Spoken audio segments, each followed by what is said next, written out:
teams closer together.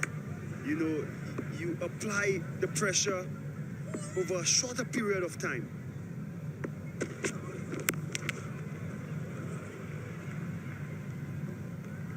Drilled through the offside just for one, but really impressed with the aggression, with the positivity, with the intent shown by these two Irish batsmen. 105, still in the 7th over. It's been absolute carnage here at the National Cricket Stadium in Grenada. West Indies bowlers need to come up with a plan. Normally when the wicket is really good, you tend to take the pitch out of the equation. Last ball of the 7th over. Good finish. Moves the score on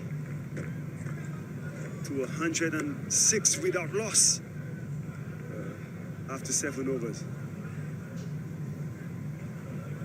Third 100-run partnership between these two in T20 internationals.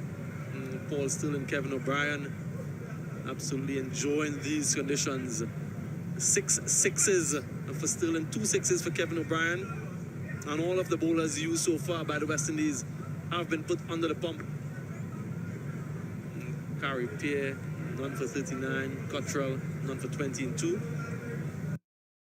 And the West Indies team will now turn the Hayden Walsh Jr. He's been prolific through the CPL, very new to international cricket, but these are the highest totals by Ireland in T20 internationals, 225 for 7 against Afghanistan, and certainly with this start, Darren Sammy, they're looking to eclipse that. Very much so. Positive start. I'm actually shocked out here, but it's a good cricket service, and we spoke about Hayden Walsh. He loves this format. He will definitely look to make that breakthrough for Captain Pollard. That's all they need. They just need one wicket. They just need to find a wicket somewhere, whether it is through the run out, whether it is through just building some pressure, a few dot balls. Because with this start, the batsman will feel the pressure to continue with this present run rate. And far too often we've seen teams try to go hard throughout and fall short. So that's the sort of hope that this West Indies team might have. Just pick one wicket, and then all of a sudden, things can change quickly. And it's all about momentum. Look at those Manhattans there. 24 and over. And this one is Junior. Paul Stirling really is in a mood. He's going to take on every bowler, moves on quickly to 75. He's not taking his foot off the accelerator. Anybody who comes to bowl to me, I'm going to take it to you. That's what he's saying. This is not one-day cricket. This is T20. Plenty of action here right now. Intelligent piece of cricket. Just love the way that they've put pressure on this West Indies team. He's always been very aggressive, Paul Stirling. We've seen how he played in the ODIs. Always want to win the bat on the ball, always want to score. And the current run rate, we're looking at 300, Darren Sammy.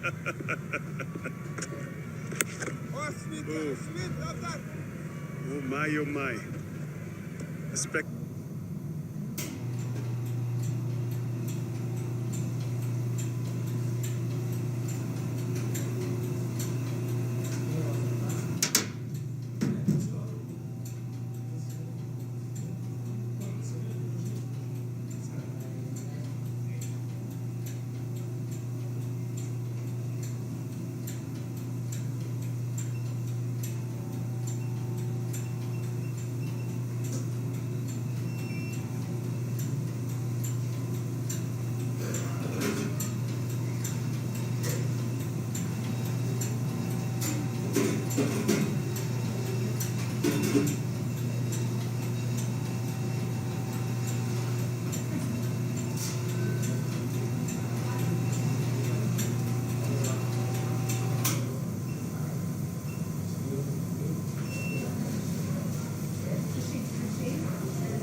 भी O'Brien सामने है 17 बॉलों में 34 run के साथ।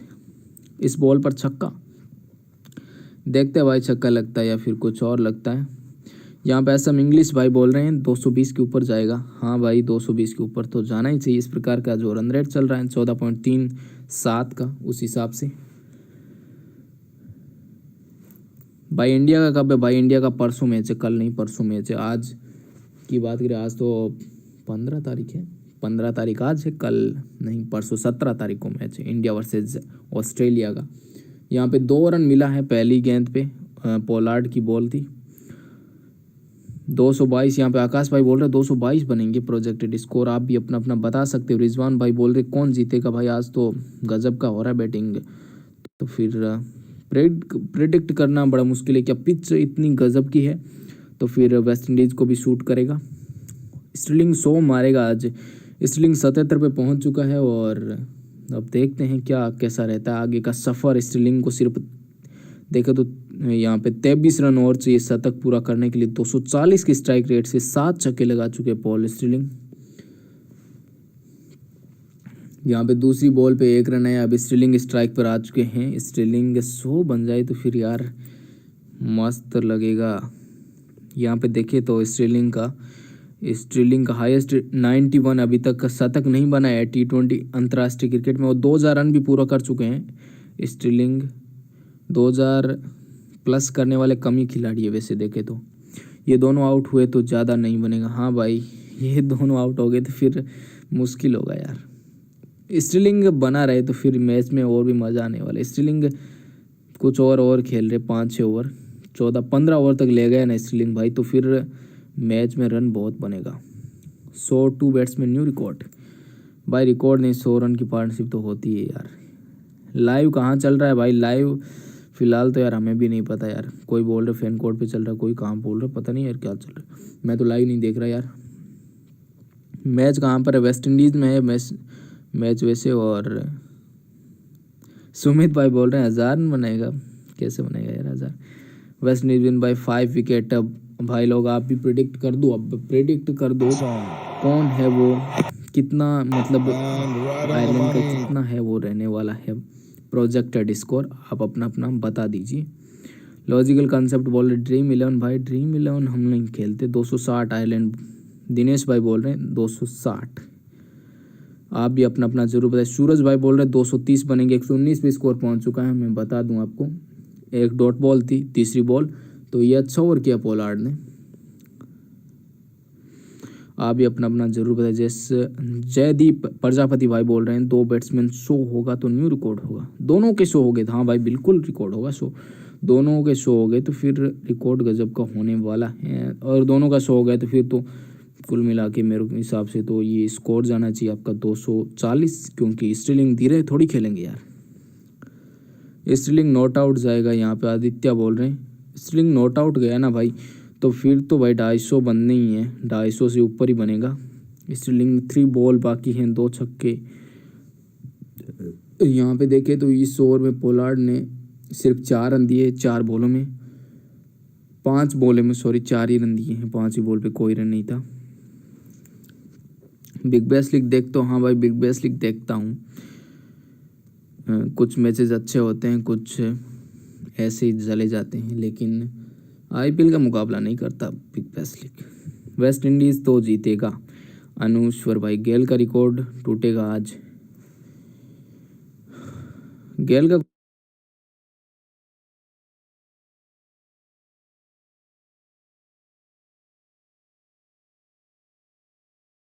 5 बॉलें हो चुकी हैं इससे। भाई मोबाइल नंबर दे दो आपके प्लीज़ भाई, नंबर दे देंगे कभी यार, बात कर लेना। 2500 बनाएगा भाई, क्या बोल रहे हैं। अजय साहब बोले 300 नहीं बन सकते। नहीं भाई 300 तो नहीं बन सकते। फिलहाल का रन रेट गिर चुका, अभी धीरे धीरे गिरा है। 13.81 का हो चुका है। स्कोर 122 पे पहुंच चुका है। और 5 ही बॉल वाइड थी वैसे, उसके बाद 5 ही बॉल पे 2 रन आए लॉन्ग ऑन की तरफ। 2-2 4 और 4 तो 6, एक 7 रन आए कुल मिला के 100 ओवर में 5 बॉलों में।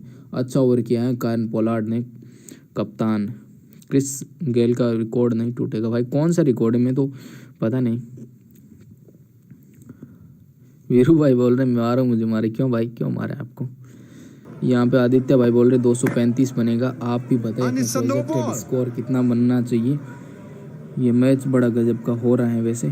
175 में तो यार ऐसा तो थोड़ी होगा यार। So not only is it not out, it is 175 adjudged to have been a no ball, बनेगा, which 50 means रन थोड़ी बनेंगे यार। और भाई ब्रो चार्ज नहीं है it's a phone free hit.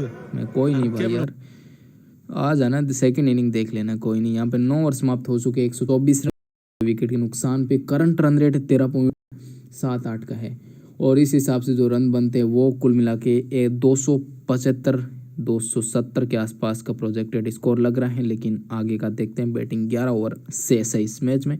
मैं थोड़ा सा पानी पी लेता हूँ।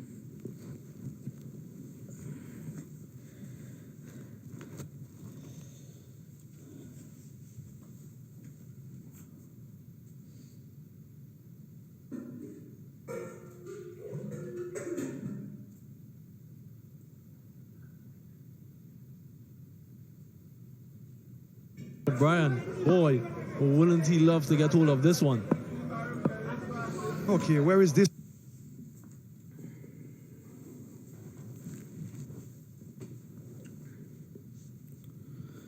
तो गाइज मैं पानी पी के आ चुका हूँ और वापस आपके साथ।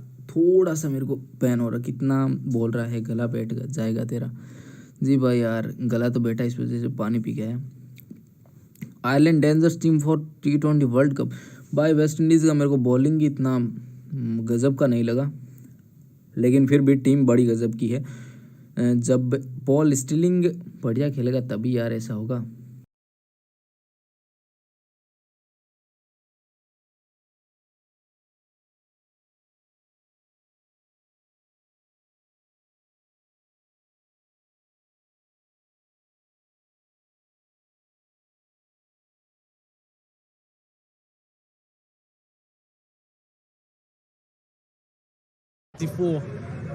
Between these two opening batsmen, the highest power play score ever in any T20 international.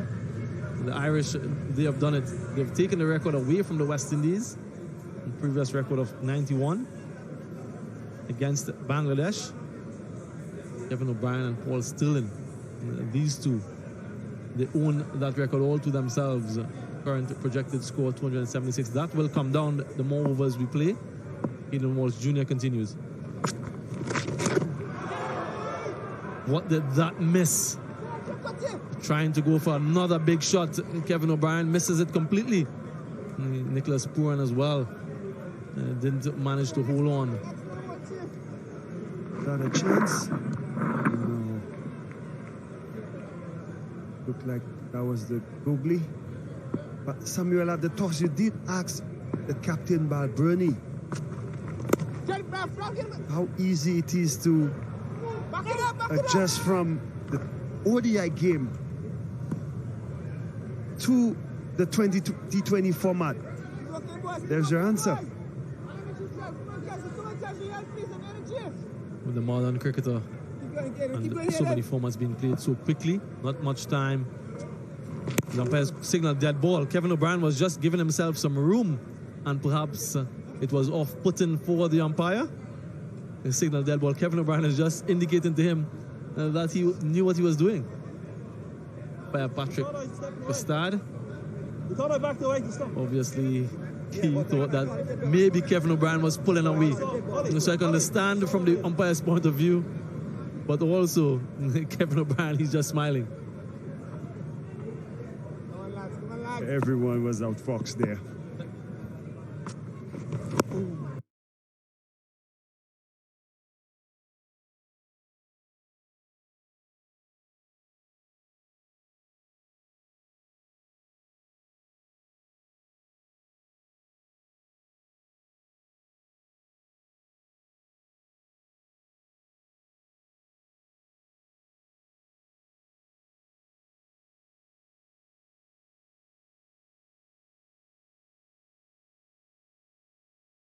Vision umpire just checking to make sure. Television umpire Jacqueline Williams out of Jamaica.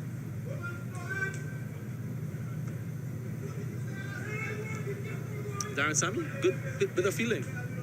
Yes, no doubt that. Here's Rick. Saved 2 runs there for his team.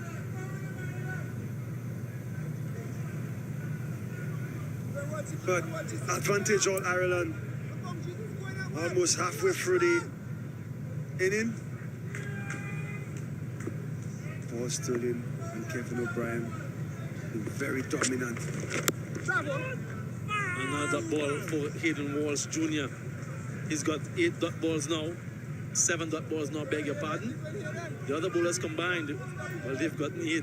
So it just speaks to the good job that this young man is doing. The highest opening partnership for Ireland, 130, now eclipsing the previous highest of 126 by this same pair. Chance for a run out against Afghanistan in 2019, 126. After 10 overs, 130 without loss.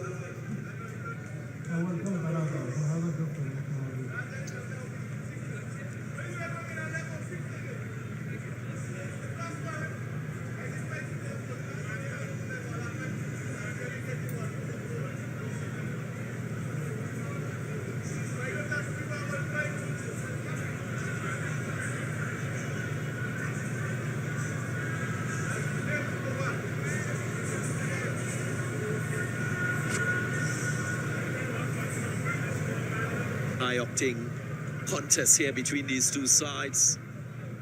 Ireland dominant with their bat.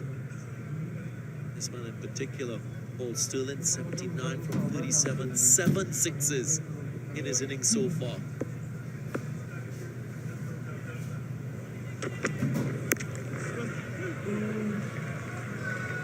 Should go into the fence, yes. Boundary hitting continues by this pair. And Ireland, they continue their dominance in this match. The call was 2. Massive gap though. Placement was good. Unbelievable scenes here in Grenada. Every ball seems to be a highlight. Fantastic for the crowd. Fantastic for the Irish after being outplayed in the 3 ODIs.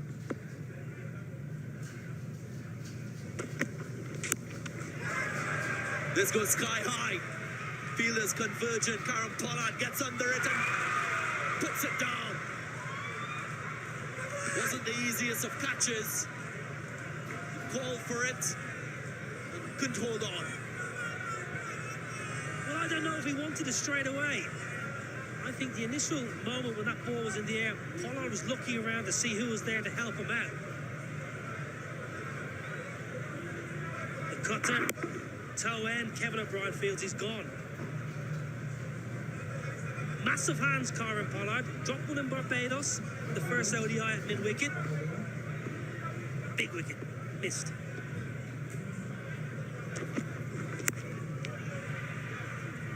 Not properly timed.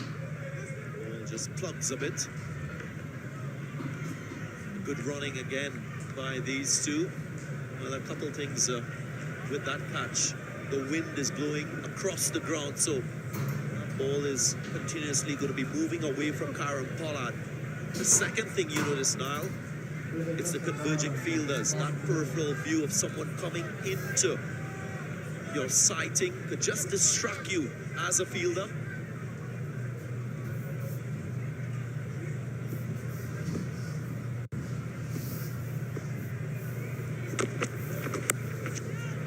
Gets it over. That's the risk of bowling wide with pace on the ball.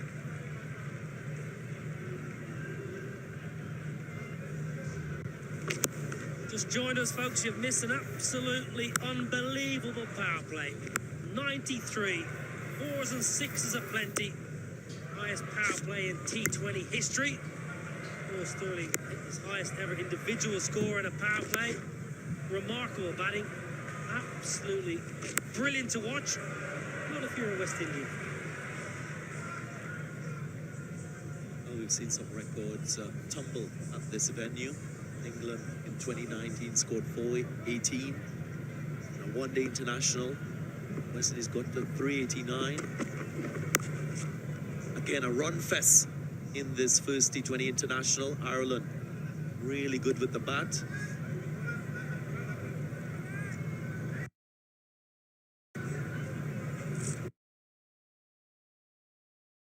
Fantastic batting, we know that. Have they bowled as well as they could? Have they executed there? The numbers. Nobody spared, really. Walsh has bowled well. 2 overs for 14, but nobody's been spared. Dwayne Bravo, welcome back. 1 over for 18.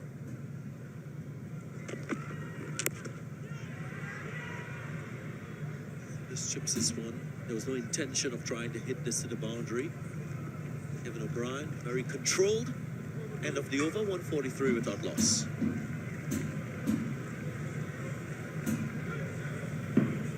A wonderful carnival atmosphere in a beautiful part of the world, Grenada. Good crowd enjoying what the Caribbean love to see, I think. 4s and 6s aplenty, drop catches, overthrows. Had a bit of everything this game so far. Ireland showing no hangover after the 3-0 loss in the ODI series, which is good to see. Good mental strength.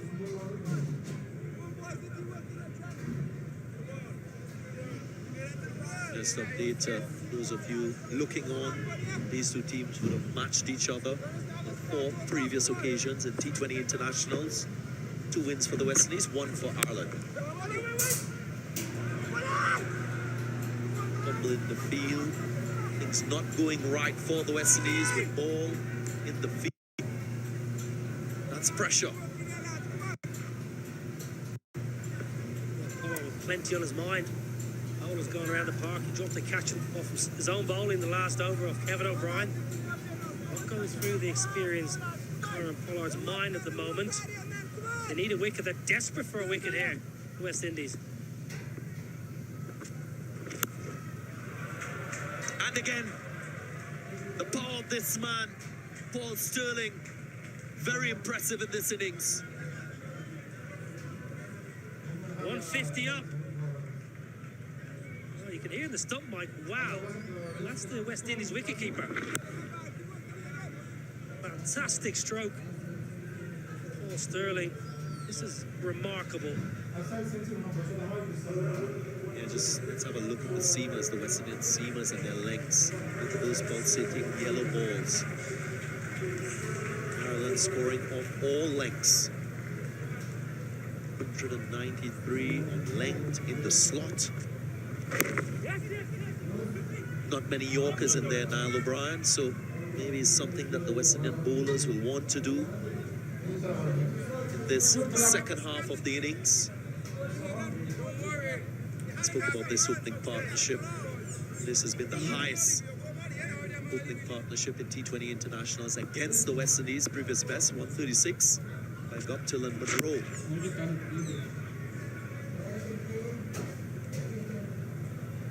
Majority of the stroke play, Niall, very conventional stroke play. Not unorthodox in any way at all. That's another impressive thing about this partnership. Well, you've got 2 very powerfully built batsmen in Sterling and O'Brien. You don't want to see them getting too funky. They're powerful hitters of the ball, just hit. Wonderful 2019. Fantastic. The strike rates, unbelievable. Both over 150.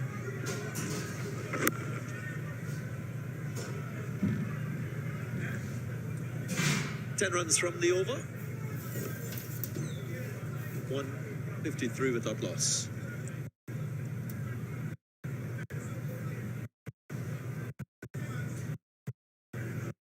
Efforts. Kevin O'Brien. This was in 2019.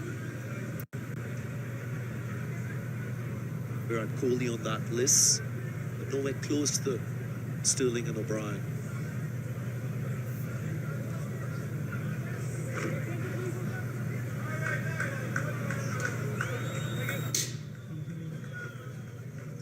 Spoke about the number of matches that Ireland as a team has played in T20 internationals in 2019, has allowed these two at the crease to blossom. Production of runs by them. Consistent partnerships at the top of the innings with the bat for Ireland. Kevin O'Brien asked for 2 years previous to open the batting.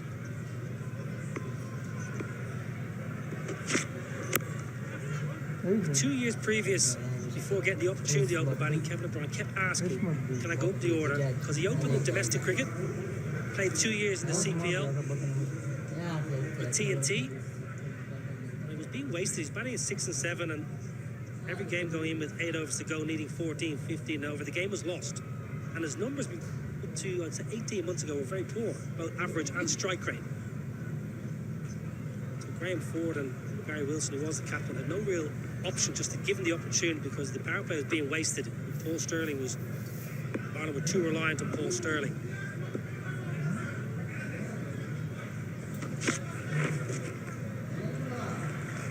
Kevin O'Brien.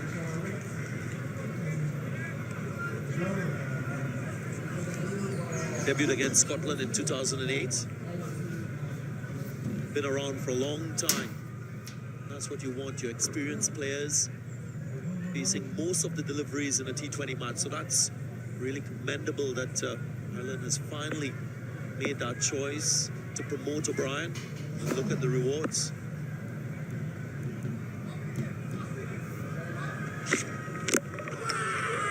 Got him! Bravo, the man! Finally breaking this partnership and bringing some respectability to the innings with the ball. Well, Darren Ganga, you asked for Yorker. Dwayne Bravo delivered. That's an absolute peach. A little bit of in-drip by the champion. Have a look at this. Absolutely spot on. A little bit of tail in. Good pace. 135 Ks. We've missed this celebration. Great to have DJ Bravo back in action. Kevin O'Brien, a good innings and a great partnership. He's gone for 48. Ireland 154 for 1.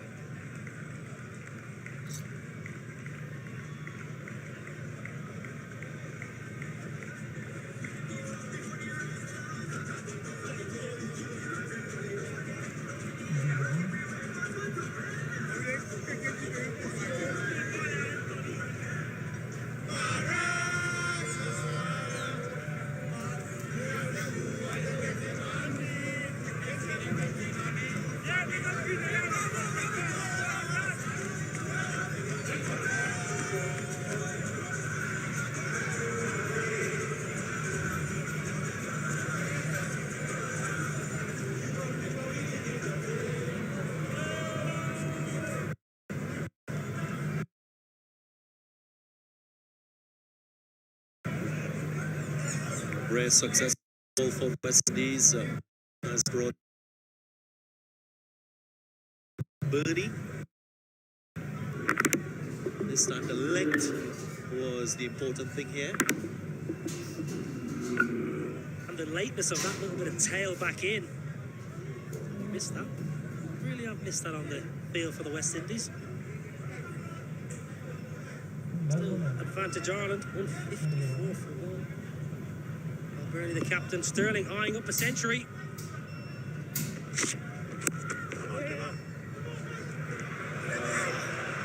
Misfield, Lendl Simmons guilty. Had a second chance for the run out. Not accurate with the throw. Quite disappointing for the West Indies. Lendl Simmons, he had 2 chances, I think. Balbirnie took off for the first and he would have been in trouble, I think. Yeah, I think Balbirnie would have been gone. And Sterling wanted 2 when there was never 2. And a little bit of composure there from Simmons and maybe Dwayne Bravo to get back to the stumps.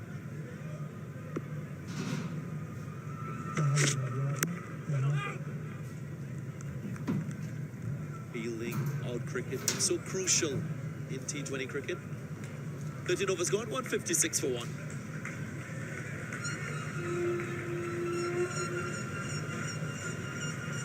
West Indies not getting their bowling and fielding right in this first contest. Ireland, on the other hand, will be very pleased with the way things have gone with the bat.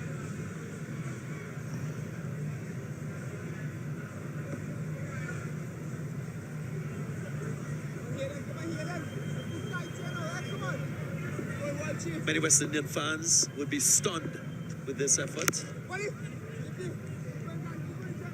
Ireland have been very powerful in their stroke play.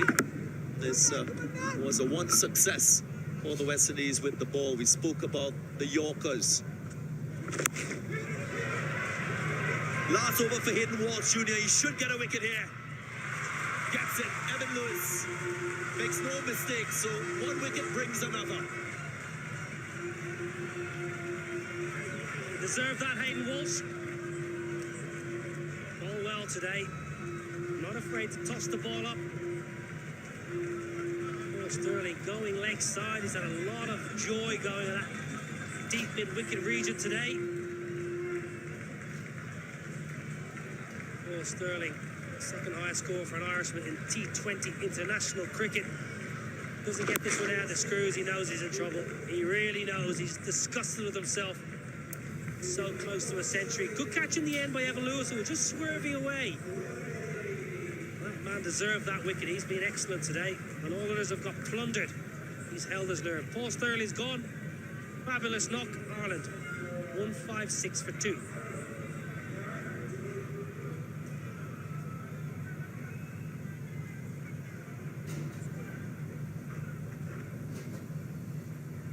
Delaney comes to the crease. Will take some effort to continue with the same tempo. Tempo we saw from the opening pair. Two new batsmen at the crease. Always very difficult.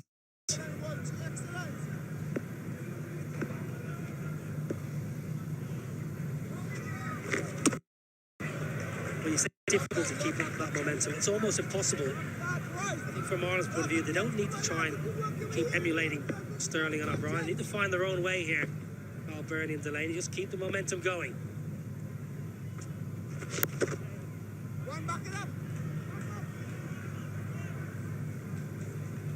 What I'm impressed about is the power play by Ireland. 10 fours and 10 sixes so far in the innings. The best teams in world cricket, that's what they do. They dominate the opposition with their ability to hit boundaries early in T20 matches.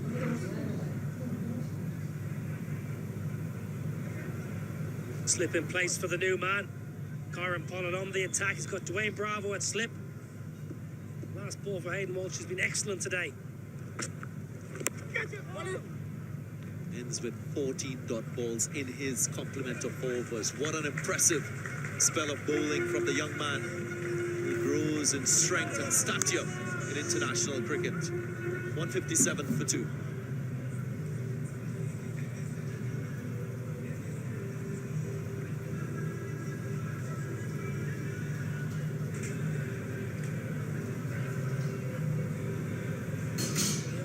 Skyscrapers, as they were. A couple of quiet overs here for Ireland, losing back-to-back wickets. O'Brien and Sterling both gone. So an opportunity for the West Indies to get on top and get a stranglehold on this innings. A lot of work for, well, Bernie and Delaney to do.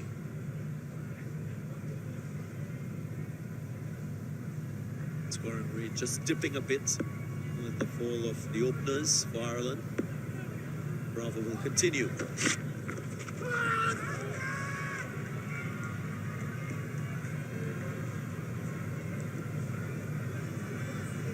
Not quite sure that Paul Sterling had to go for this one. He was approaching 3 figures, hitting against the wind. Always risky. Didn't get it off the middle of the bat. Lewis, very safe pair of hands.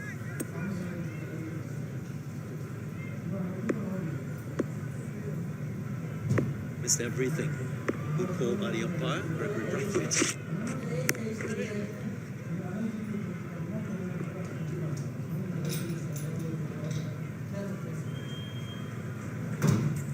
Just off the field, we head Grenada, beautiful Spice Isle. Just about 125 square miles of paradise in this southern Caribbean island. Small population, 112,000 people nestled in this beautiful place.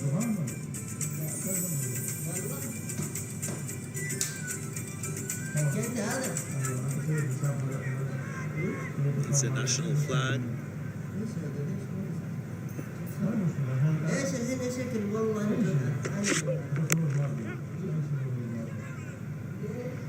Bravo showing his experience now, going full and searching for the Yorkers consistently.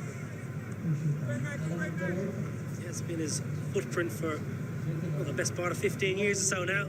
The Yorker on command. When everything's going on around you, the ball's getting crashed all around the park. The good old-fashioned Yorker results in the wicket for Kevin O'Brien. And normally, if you get it right, worst-case scenario is probably a single. So, good thought process from Bravo.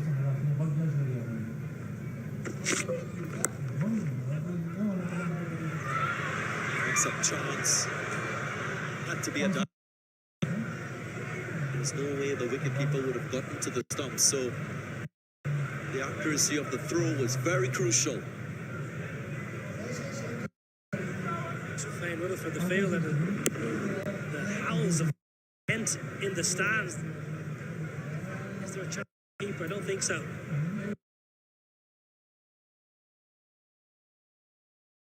I don't think so. He's too far back. So Rutherford.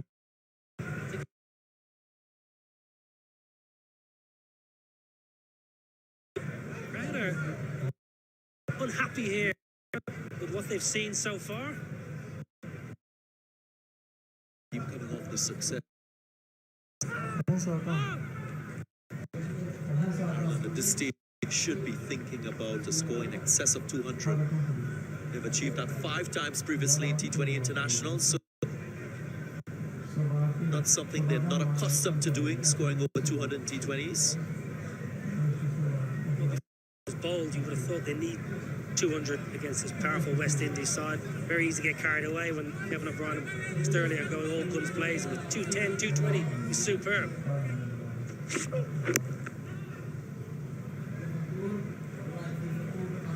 Good skills by Bravo, consistent with the Yorkers, 160 for 2.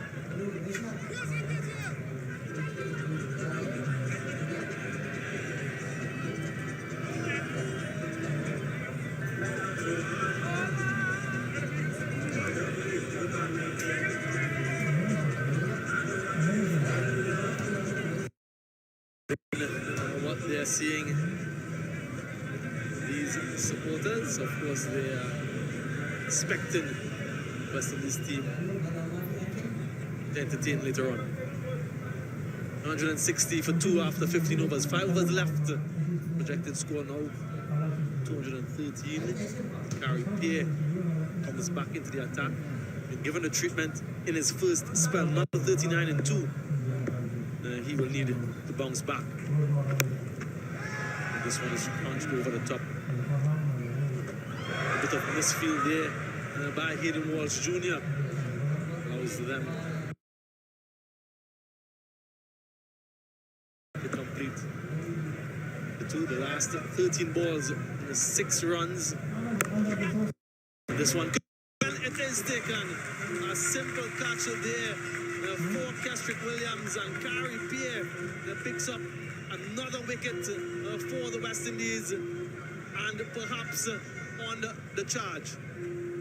A shift in momentum here. 3 good overs, putting the pressure back on Ireland. And they've not been able to respond since the dismissal of Kevin O'Brien.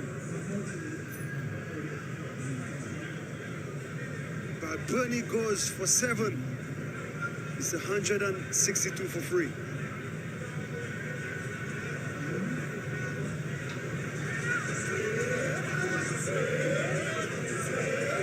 T20 is such a game. The momentum could shift within the space of 2 balls. First 10 overs, Ireland dominated. Previous 3 overs yielded 7 runs. Experience coming to the full here for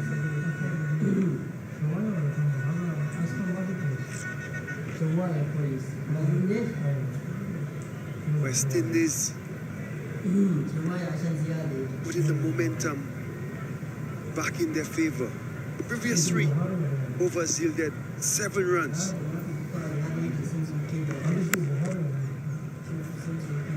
This one is crunched back with points again. Hayden Walsh Jr., the man in the deep, doing a good job. Harry Tector, the new batsman for the Irish. His first opportunity on this tour.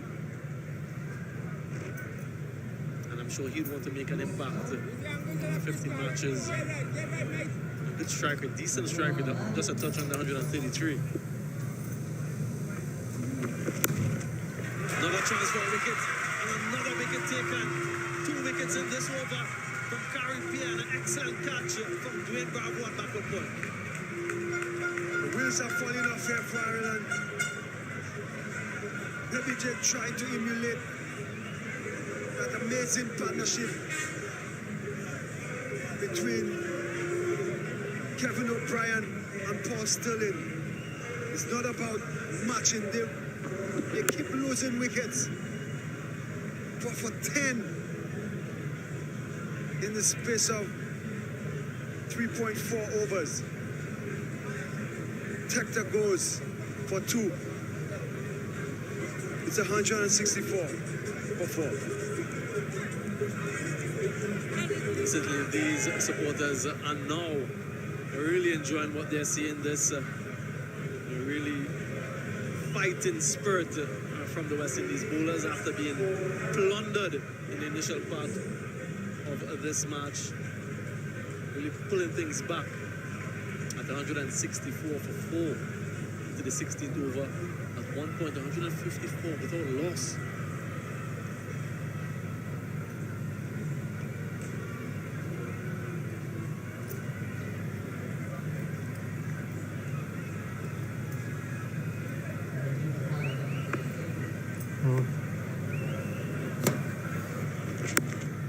Excellent bit of bowling from Gary Pierre.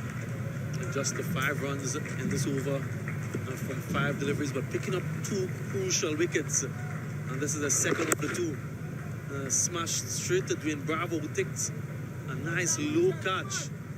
Always been a good fielder. Dwayne Bravo is never going to miss that.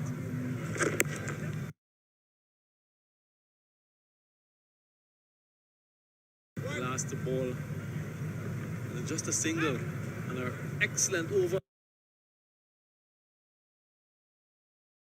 6 runs coming from it and 2 wickets at the end of 16. 100.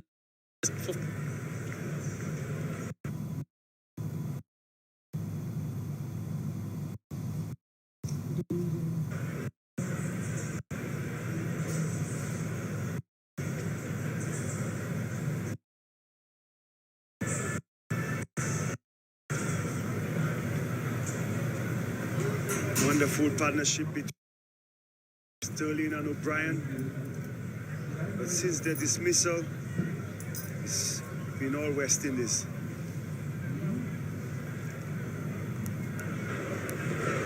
And what a comeback for the West Indies team. 12 runs, 4 wickets in the last few overs. At one stage, Ireland were 154 without loss. And look at that, Manhattan. First 11 overs, absolute carnage. Few wickets really pegged them back, Ireland. Sheldon Cottrell back into the attack. This one is drilled to the offside. Aaron Pollard does the cleanup work. And Darren Samuel was just mentioning off air that you didn't think that Ireland would get to 200 when many people were saying that they might get well past 200.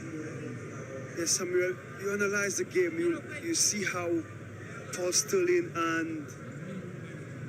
and Kevin O'Brien, they took advantage of some loose bowling.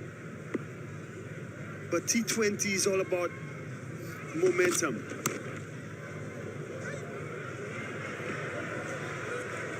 Simmons can't stop this one. There's a fine edge. A rare boundary now for the Irish. edged away by Gary Wilson, and that pace just taking it past Lyndall Simmons' position, the deep third-man boundary. But a welcome boundary for the Irish now. They move to 171.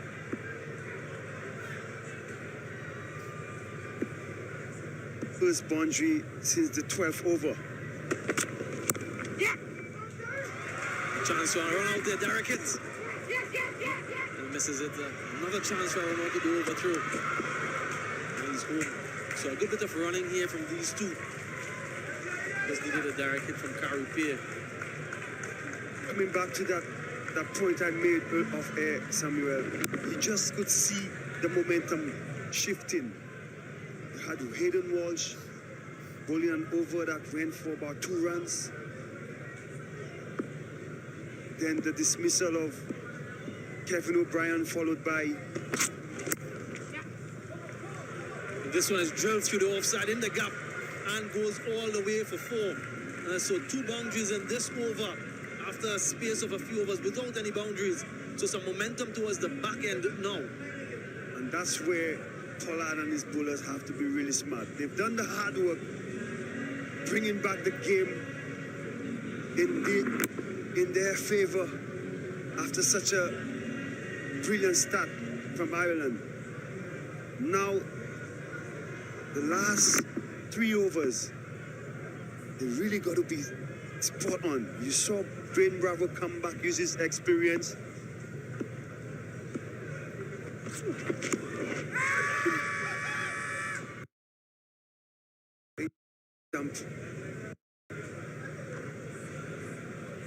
But you saw Dwayne Bravo coming back for his second spell.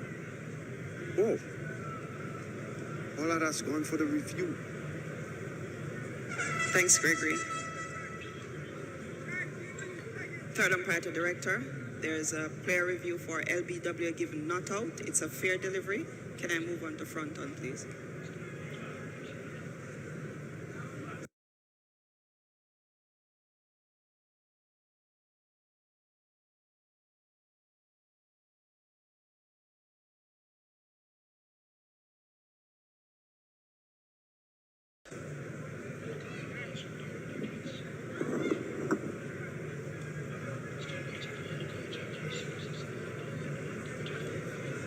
Thank you. Thank you. I'm satisfied there's bat involved. Gregory, I'll tell you when you're on screen, stay with your not out decision. You're on screen now. Confirmation there, not out. Bit of bat, perhaps gloves.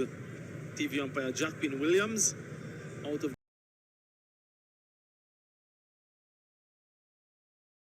Providing some assistance.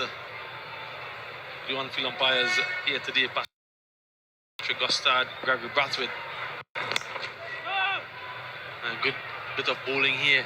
Dot ball to end the over. A little bit expensive, 12 runs coming from it. At the end of 17, 178 for 4. Archer just shifting the momentum again in Ireland favor. But these 3 overs really crucial. It's a good cricket pitch. No Paul Sterling and Kevin O'Brien.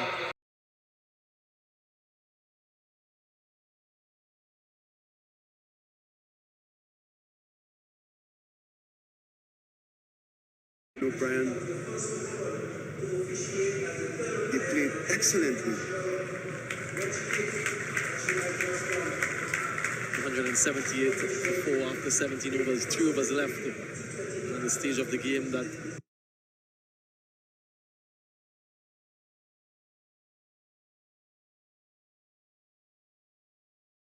Castrick Williams, Dwayne Bravo, they really relish these opportunities. Been a bit expensive today off the ball. Stick in the left boot.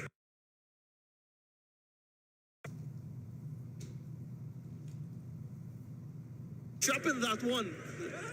Diego Maradona would be proud of that. I'm not too happy. I'm Karen Pollard. I'm not too happy with this.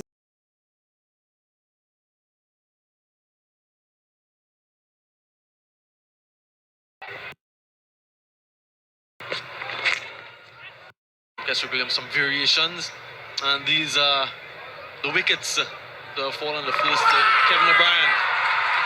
Excellent delivery from Dwayne Bravo, full and straight. And then Hayden Walls Jr., he got in the thick of things. Paul Stillen trying to get to that elusive century in style. Evan Lewis with the catch. And then 2 wickets from Carey Pear in that over. First caught by Keswick Williams, and then another catch to Dwayne Bravo. Harry Tector, the man dismissed on that occasion.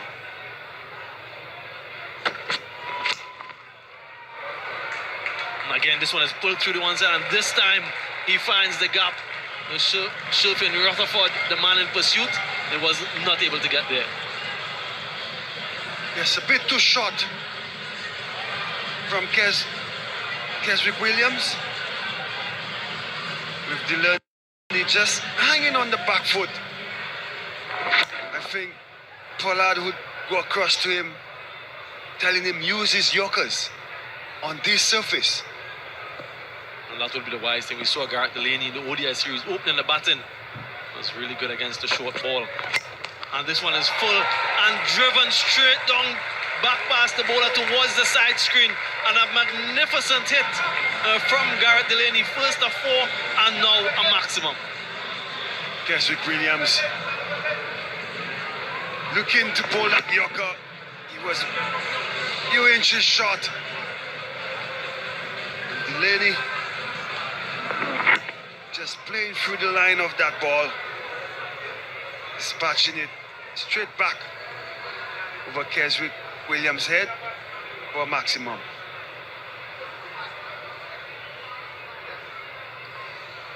Garrett Delaney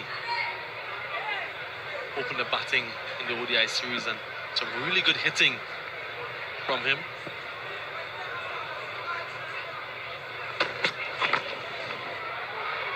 We'll have to reload there, Keswick Williams, just trying to make some adjustments in his line. Bit of an expensive over, 14 runs coming from it.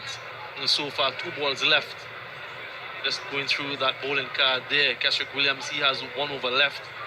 We don't think that Carey Pear would bowl his final over.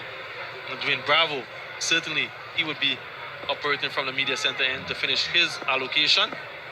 All of the bowlers have gone the distance. And this one is beautifully struck over extra cover. What a magnificent shot there from Garrett Delaney. My shot of the innings so far. How did he make room to get under that ball to hit it over extra cover? Upright stance. It was all pure timing. Didn't try to overhit it. Resulting in an excellent shot over extra cover. Pure elegance from Garrett Delaney. I have to concur with you, Darren Sammy. The shot of the match so far. 20 runs from this over, 1 ball remaining.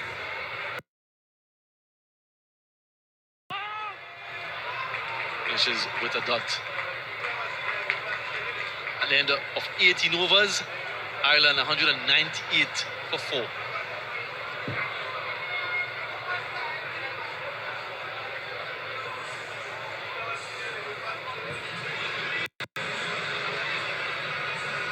Four runs partnership. Just doing a bit of steadying the inning here after losing 4 quick wickets.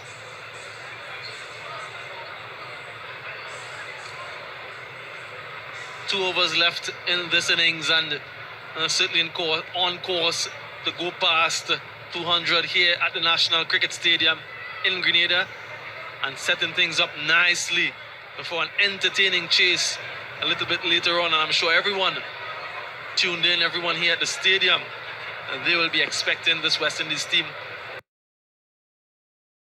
to come out with he's back into the attack for his final over from the media center end. Smart bowling and a change of pace first up. And that's what you'll see from Dwayne Bravo in this last over. His first over went for 18 runs.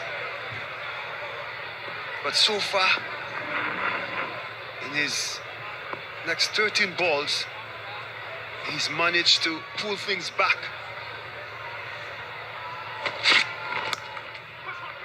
This one is drilled straight to Evan Lewis on the cover boundary. The call is for 2. But such an experienced campaigner, Dwayne Bravo. He knows exactly the lengths that he needs to bowl, as you mentioned. And that first over, they've been absolutely pummeled. Came back really strongly. That period there between overs 10 to 15 fell really brought things back. Some good momentum towards the end. They're getting them almost past 200. And he's bowled him, cleaned up again. Another Yorker. How often have we called for those deliveries in these circumstances? And Dwayne Bravo, he delivers. Probably took him a while, a bit rusty in his first over. But since then, he's brought all his experience to the fore. A little bit of in-swing. And they always tell you, the Yorker, when every batsman is going after you, becomes a very important delivery. As Dwayne Bravo dismisses Delaney for 19, it's 199 for 5.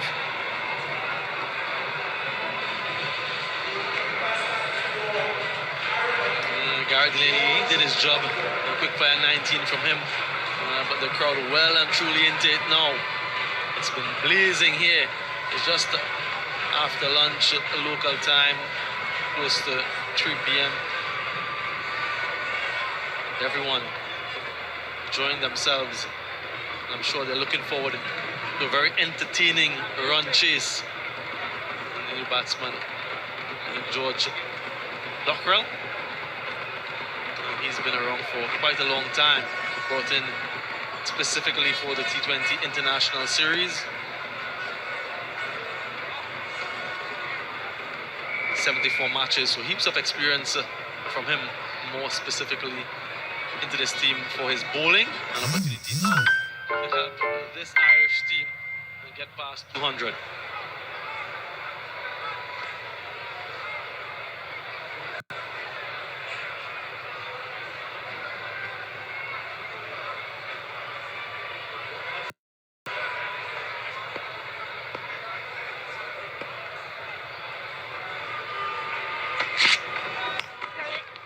Slower ball, full stop. This was skillful.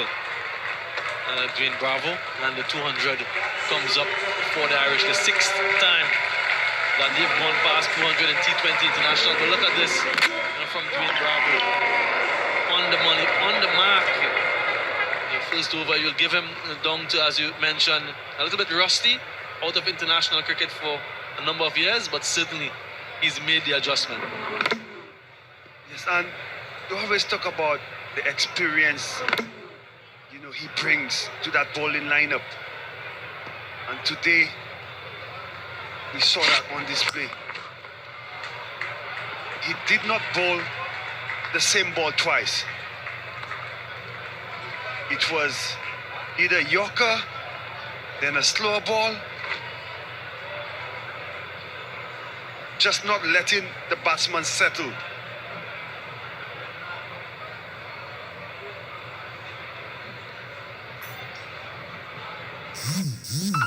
Bravo leads in this innings. Lots of variety. Finishes off with another Yorker. So smart and skillful from Dwayne Bravo. He finishes with just 4 runs from this over. 19 overs gone, 202 for 5. Look at this wicket here, and Darren Sammy. Just exactly where you'd want it, especially against a batsman like Garrett Delaney. Very upright in his stance.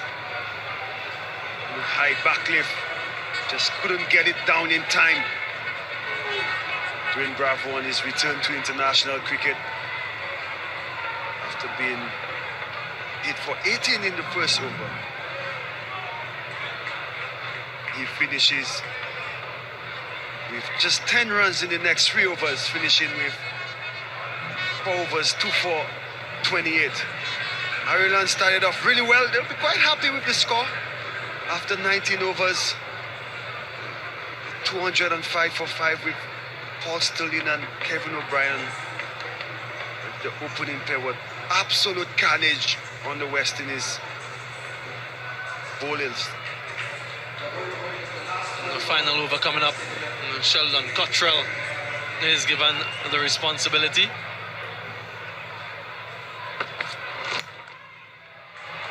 Drilled through the one side. Ball is for 2.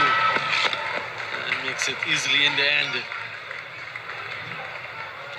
Every run from now was so vitally important at the start of play. I'm sure that they would be happy if you told them that they'll get past 200, the Irish. They may be a little bit disappointed, especially with that start and that first wicket partnership of 154. Not to have been closer perhaps to 230, 240, but still a very good score at the National Cricket Stadium in Grenada. 5 balls remaining. How much will they end with? Misdirected there from Sheldon Cottrell.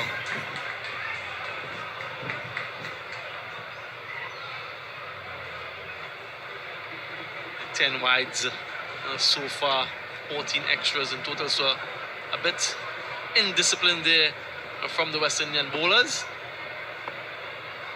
Last 13 balls, 27 runs. A change of pace again from Cottrell.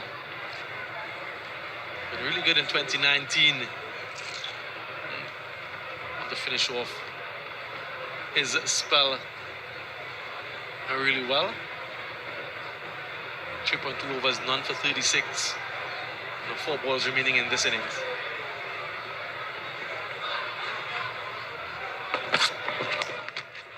Pulled away through the one-side protection there. And the call is for 2. Just 1.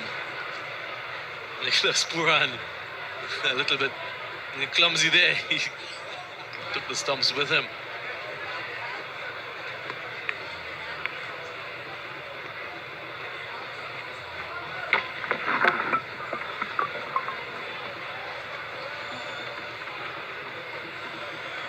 Just a little bit comical there from wicketkeeper Pooran.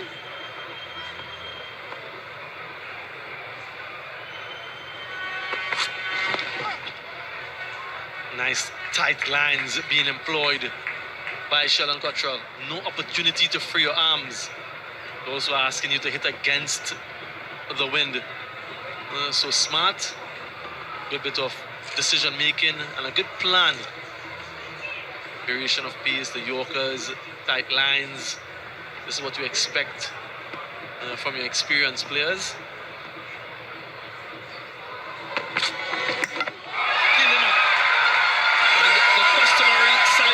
From the soldier. Just changing his pace once more, a little bit quicker. Direct on the stumps. You miss, I hit. And hit he did.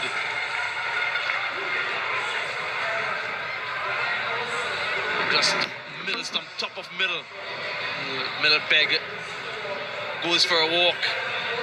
Just trying to hit that one over mid wicket. The length wasn't there for Gary Wilson. An elation and celebration from Sheldon Cottrell. Gary Wilson goes for 17, 208 for 6.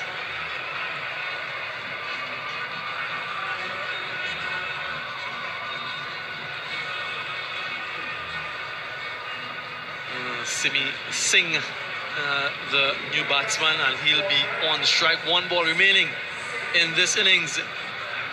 Really been an entertaining innings from the Irish. The first 6 overs in particular. Well, absolute carnage for the bowlers. Final ball. And this one is clipped through the one side. Will it be taken?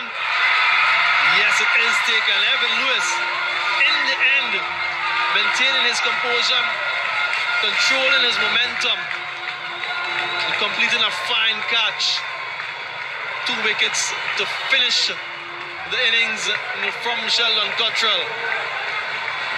Confirmation to the umpire, just wants to make sure, well inside, momentum taking him over, but the presence of mind just to control that momentum. Confirmation off the wicket. So Sheldon Cottrell finishes off the innings with 2 wickets, so he will be sitting on a hat-trick for the next time he bowls in T20 international cricket. This is how things panned out for the Irish. Paul Stirling and Kevin O'Brien were absolutely brilliant in 95 and 48 respectively. And some contributions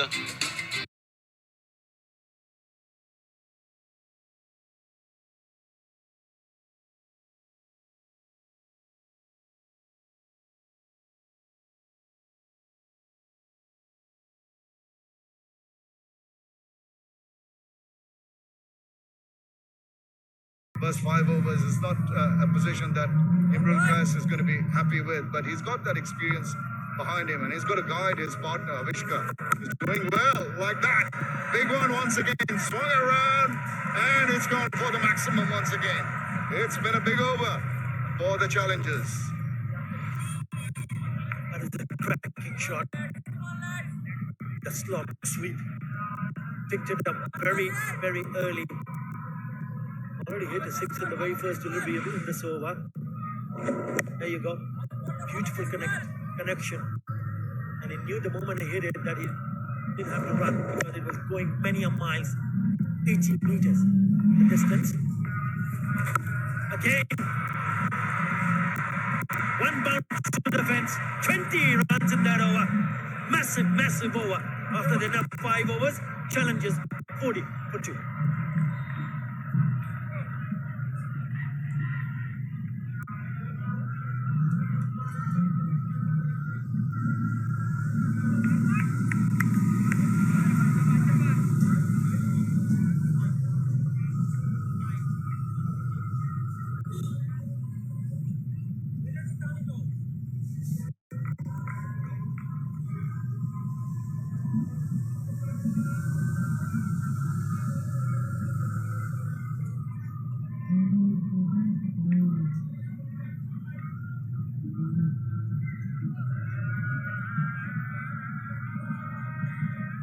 What a start. In reply of 163, the target that they're chasing, they needed to start in this aggressive manner. Avishka is in another top gear that he's found at the moment this evening.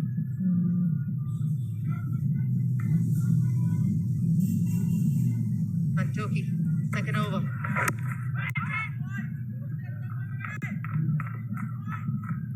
He can take his time, Niall, to start off while Avishka is going strong at the other end. Yep, a nice position. Imran Qais to come in, he's got time.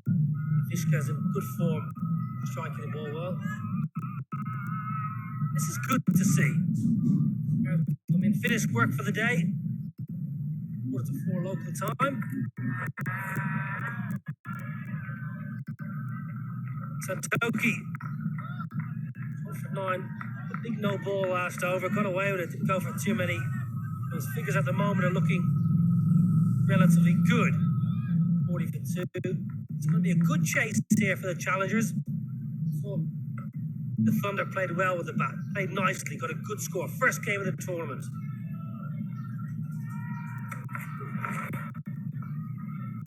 Another one. Another extra from Santoki. He hasn't found his rhythm going yet. I always look at the interval when teams are walking off at the interval stage. Who's happier? And to me, it looked like the Thunder were happy. The dugout was happy. Chattergram challengers were a little bit concerned, maybe chasing a few runs too many.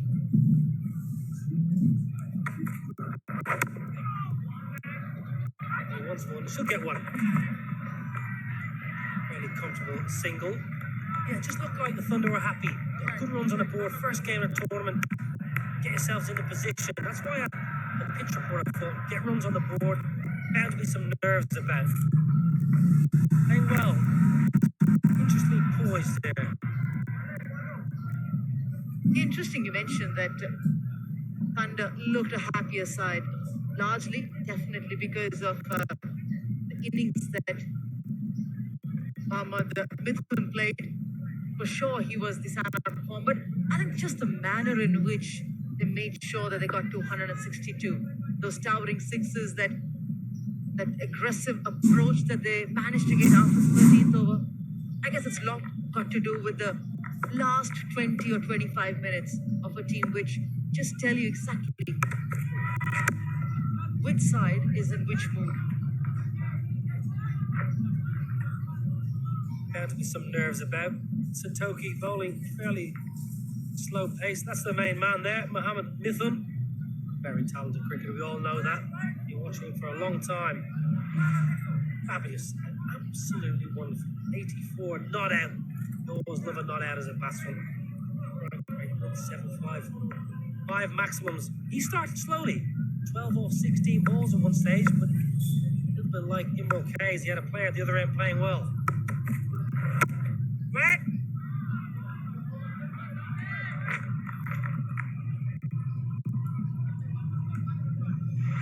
And that's why it's important that Avishka Fernando leads this charge. Anything pitched up?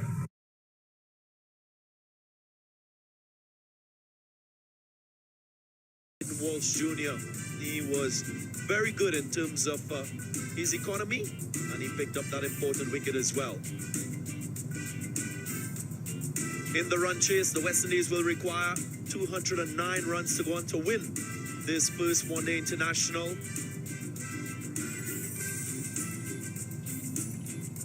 Spoke about that power play, a world record power play, the highest achieved in T20 internationals. 4 all around, 4 sixes, 8 sixes, and 6 fours in that passage of play. Samuel Badri, credit must be given to these two. Of course, it was really very much an innings of intent, an innings of composure, and they demonstrated that one international series defeat did not affect their approach in this first match. Aaron Pollard was pushed to using 4 bowlers in that power play. Bravo, one of the 4. That was his first wicket with the Yorker. Even Walsh Jr. got the prize wicket of Paul Sterling, playing that slug sweep and mistiming it. And the captain, Balbirnie, tried to keep the tempo of the openers and couldn't quite do so. Tector also perished after scoring 2. 4 wickets to fall that really pulled things back for the West Indies. 154 was all lost to 164 for 4, and that really changed the momentum of the game. At one stage they were looking at perhaps 240, 250.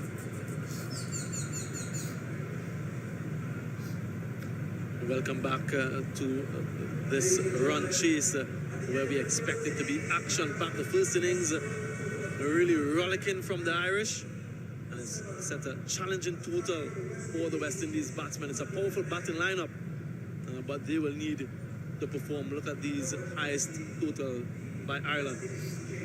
5 scores in excess of 200 previous to this one. This particular total, 3rd on that list of highest totals by Ireland in T20 internationals. Tremendous effort by Paul Sterling, Kevin O'Brien. They will want to make that effort count by going on to win in this contest. We spoke about the pitch and the margin for error being very small. Bowlers coming more into focus. That will be the challenge for Andy Balbirnie. Could his bowlers get their Yorkers right, mix their pace up? He'll have to make the right decisions in terms of his field placing, because the West Indians are very good at 6 hitting, so it could distort an opposition and plans if the West Indian openers get off to a flyer. Just discussion there between the captain and his bowlers, finalizing their plans. We've seen Simi Singh opening the bowling in the one-day internationals, particularly because of Evan Lewis. Well, all eyes will be on this man. हाँ उधर जहाँ पे है उधर ही आएगा पता नहीं यार मैं तो नीचे आएगा ना हम थोड़ी सी मैं तो नीचे रूम देगा Look at that, latched after that, beautiful away for 6, and it's huge, and another one in full flow, Evan Lewis, easy as that, glorious, what a fantastic knock, nice shot, he smiles as well.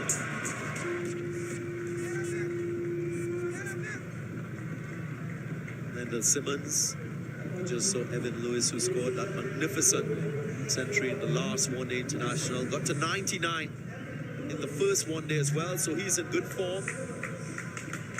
He will be crucial in this run chase. Lendl Simmons might have a point to prove. Was part of the West Indies team in their last T20 international series against India. The West Indies losing 2-1 in that series.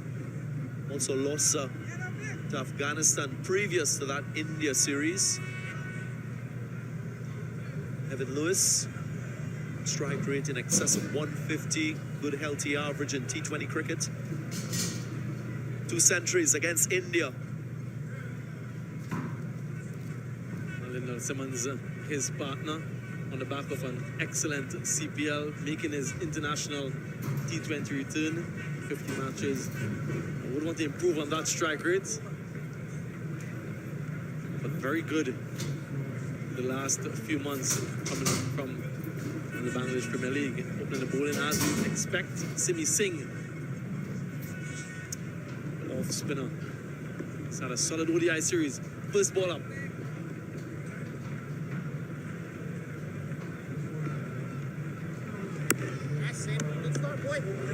Good start for the Irish, and the power play will be so important. West Indies will know that they'll need to get off to a good start in the first 6 overs.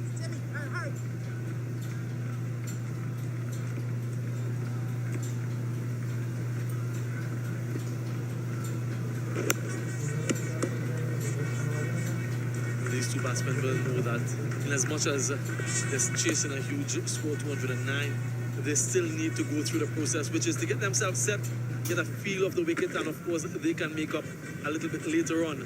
As I welcome Niall O'Brien alongside me. Niall, how important is this power play, both from a bowling point of view as well as a batting? Good afternoon, Samuel. Good afternoon, everybody. Fantastic first half of this T20 International. Ireland went all guns blazing. I don't think the West Indies need to go quite as hard. Probably a longer, deeper batting lineup, so as long as they're thereabouts in the power play, you'd think 8s to 10s. Go on, Simi, yours, jump on it! From an Ireland point of view, I think a couple of wickets early here. Get in amongst this middle order.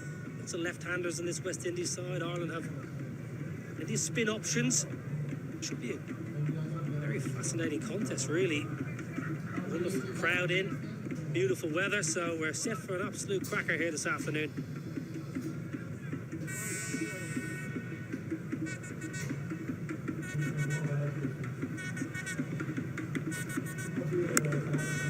Yes, Bally. We've been treated with a lot of entertainment so far in the first half of this match, and certainly the second half promises a lot as well. They'll be very cognizant of the fact that they can't lose too many early wickets. West Indies team, they have a lot of players who can make up, so they can face a few dot deliveries, rotate the strike, not too many boundaries early on, but certainly with the likes of Hetmyer, Pollard, Puran, a lot of boundary hitters, and they'll be mindful of that. Evan Lewis, man, can he give it a whack? Nice, Quick single, chance for a run out, direct hit, no. Just a single. So, a good first over. It comes to an end. 4 without loss, West Indies.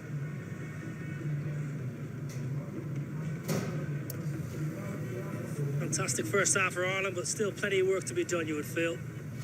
West Indies, probably the most powerful batting lineup in world cricket in terms of T20 format. Power all the way down. Ireland going to have to be at their best.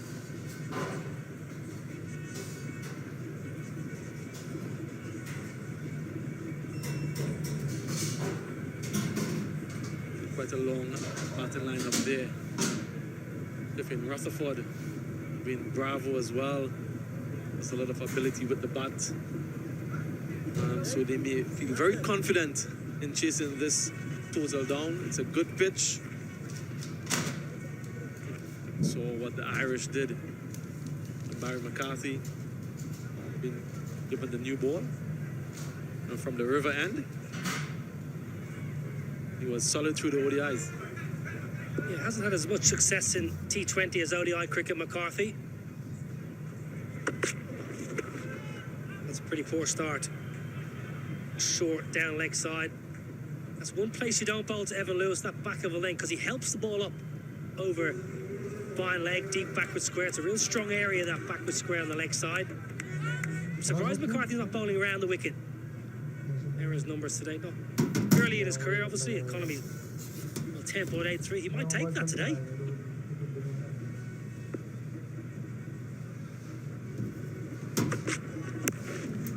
And this one is crashed down the ground. Will it go all the way? Yes, just manages to get to the boundary. So the first boundary of the bat of Evan Lewis. Doesn't get this out of the middle here, Evan Lewis. It's a good length from McCarthy. Slams on a good length. Evan Lewis, full commitment to the stroke. Not going to die wondering here. Late just turning, but he got enough of it. Surprised McCarthy staying over the wicket. The chatting around the Ireland camp has been bowled around the wicket. These are some of the nice run chases. South Africa in Joburg, small ground in Joburg. At altitude, the ball travels. No surprise, that's top of the list.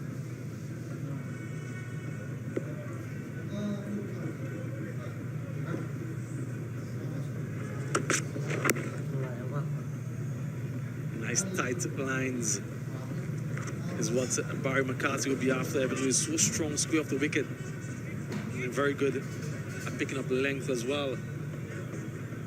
So he would have worked his plans out in preparation for this match. Evan Lewis has been good in the one-day international series, so a fair bit of knowledge about him. First-hand knowledge at that. And Lyndall Simmons coming into this team on the back of some good performances in the Bangladesh Premier League, so he'd feel fairly confident as well.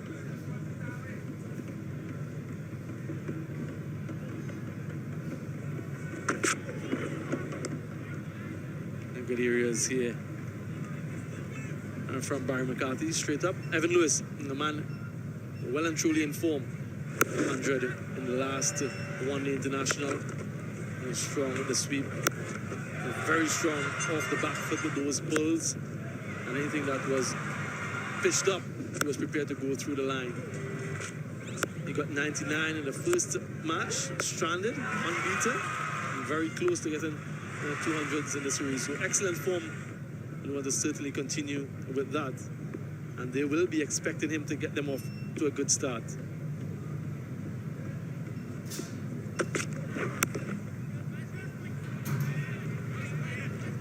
Watchful start from Lyndall Simmons. Just know that at some point he will have to put his foot down. But he has time, no need to panic. I think that in 20 overs, a lot of times players think that the overs are running out. But still, so many balls, so many deliveries, and a lot of time still. Yeah, that was in the Ireland, he just stalled in that mid of the second half, the 14-15 over mark, just stalled. I think people like Andrew Balbirnie went a little bit too hard too early. Could have given himself a little bit more time. I think West Indies have a little bit of time up their sleeve, just a little bit though.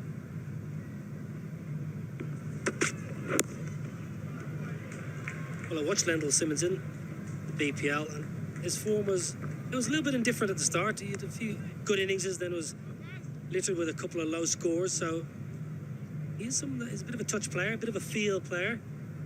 So he's going to give himself a little bit of time here. Back in the West Indies side after a little bit of an absence. Right hand, left hand up top, which I like.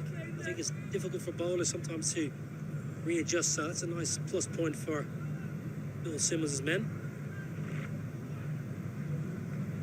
Evan Lewis up against Barry McCarthy. 69 runs of 49 balls in the ODI series at a strike rate of just over 140. And that's why he's dispatched that one. Evan Lewis got under that one really quickly and smashed it for 6. 13 runs coming off that over at the end of 2 overs, 17 without loss. Good support here for the home side and a good start in the chase. Target is 209 after a run fest in the first innings. Paul Sterling's superb knock. Always warm support in Grenada. They love their cricket. They've got to be treated to a fine afternoon's display with the bat.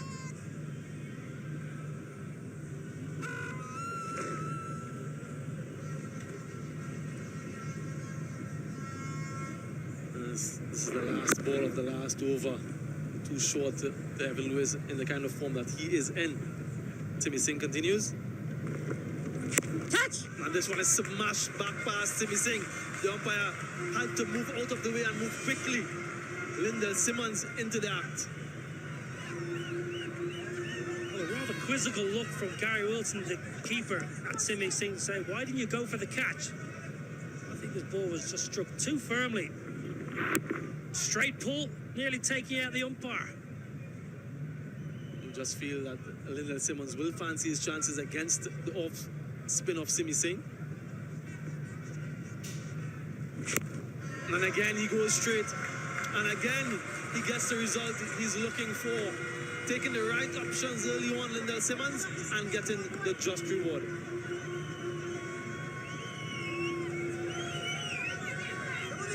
Straight bat is the key here for Lyndall Simmons. Going straight down the ground. Simi Singh going for the Yorker. Doesn't miss it by a great deal. Good power from Lyndall Simmons. Good flourish. This one is swung away over mid-wicket and gets the distance. 6 for Lyndall Simmons. So really going after Simi Singh. 4, 4, 6 in the first 3 deliveries of this over.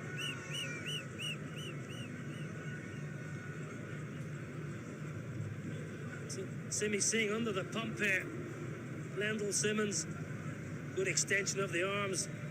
Cap on, no need for the helmet. Doesn't even get it out of the screws, but gets it enough. He's strong enough. He's powerful enough.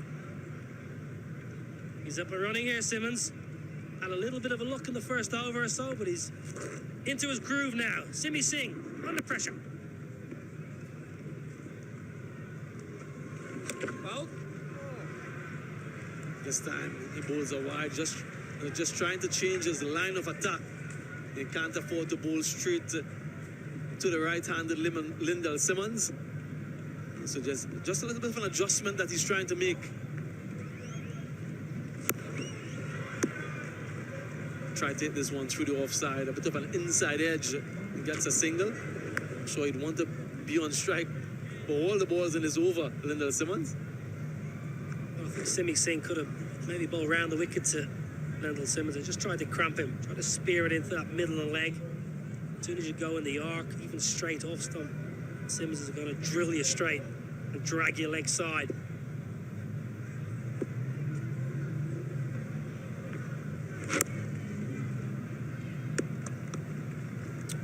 Good delivery to Evan Lewis, and he'd much rather be bowling to the left-handed batsman, Simi Singh, than the right-handed Lyndall Simmons. And that's the importance of having that right-left combination, more so in T20 cricket. Finishes off with another dot. 16 runs coming from that over at the end of 3. 33 without loss.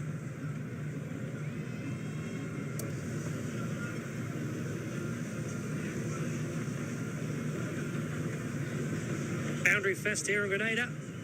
Much to be expected on an absolute belter of a track. Beautiful conditions. Oh, these worms are out of control this afternoon. I don't think it's going to let up anytime soon as well with this powerful West Indies lineup. Cracking game in store here in Grenada in the first T20.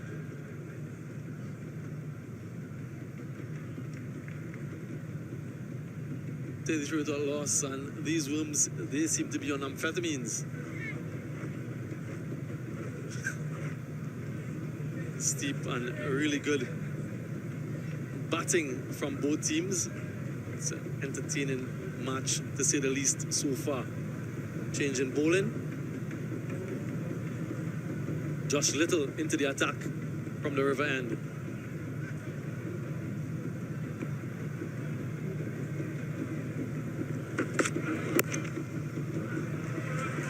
Just caressed through the offside. Absolutely elegant from Lyndall Simmons.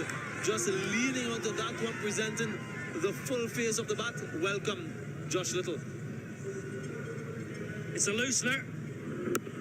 Beautiful shot nonetheless, but there wasn't much behind it from Josh Little. It was just on a length. Cannot afford to just ease your way into a spell against the West Indies. Lyndall Simmons looks in good touch, in real good touch.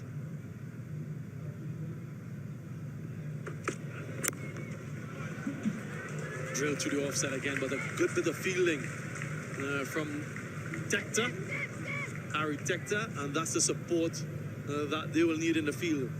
You must expect this, Niall O'Brien, as a bowling team. You've got 208 on the board. There's only one way the opposition will come out. They have to come out all guns blazing. So you must have anticipated this, and it's a support in the field that is going to be so crucial in the defense of this total. Well, they've been good so far in the field, Ireland. They've already dived on 2 or 3 and what would have been boundaries. West Indies are a little bit off in the field, actually. Put a couple of catches down and some misfields and some overthrows. So also the West Indies gave up a lot of extras. 15 extras they provided to Ireland. And this one is hit high in the air. Will the fielder get under it? What a catch! What an absolutely amazing catch from George Dockrell. He made good distance. There was another fielder, Simi Singh, in his peripheral vision as well, which made it even more impressive. And an absolute screamer from George Dockrell. Fabulous catch. Absolutely unbelievable. Do not underestimate how difficult a catch that was. Josh Little into the attack. He's got a bit of a golden arm, Josh Little. Watch Simi Singh here. Doesn't make it easy for George Dockrell. Fantastic.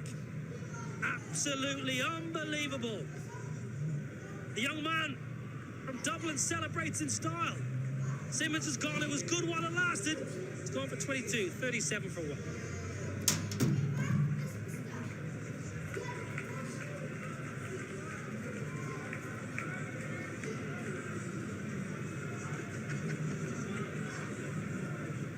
Sherman Hetmeyer has been recently left out of the last match, back in for the first match of the T20 International Series.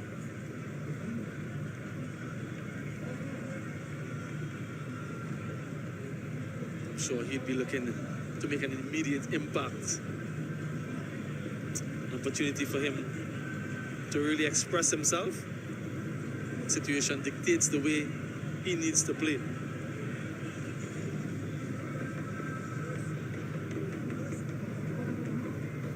37 for 1. And Josh Little in his first over and making an immediate impact. Sherman Hetmeyer, the new batsman. 21 matches, good strike rate, 125. We'll be seeking for consistency.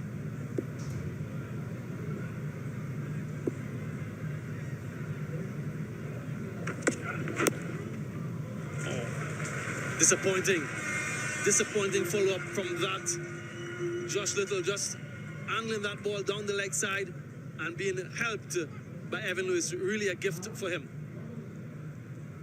That's a freebie. Absolute freebie. Just a lack of concentration, I think. Slides it in leg stump and left-hander. You're not going to miss that. Josh Little. Oh, it's an absolute gift.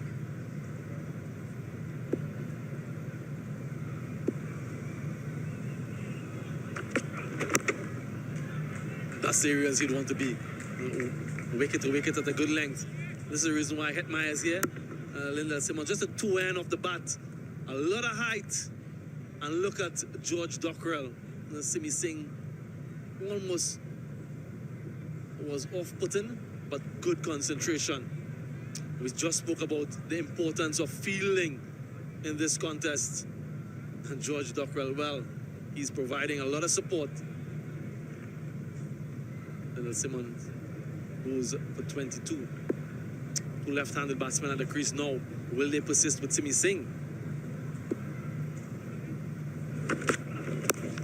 And this one is up in the air. Will it be taken? Oh, just falling short. And then luckily for Evan Lewis, not carrying all the way to the fielder. Just being a little bit hustled with the bounce there at the end of 4 overs, 42 for 1.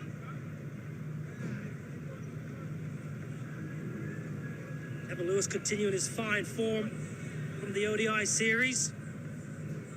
99 not out and a century. He's 18 from 10. And the rates required and the rates achieved are neck and neck. The target is 209. A day littered with 4s and 6s and entertainment aplenty.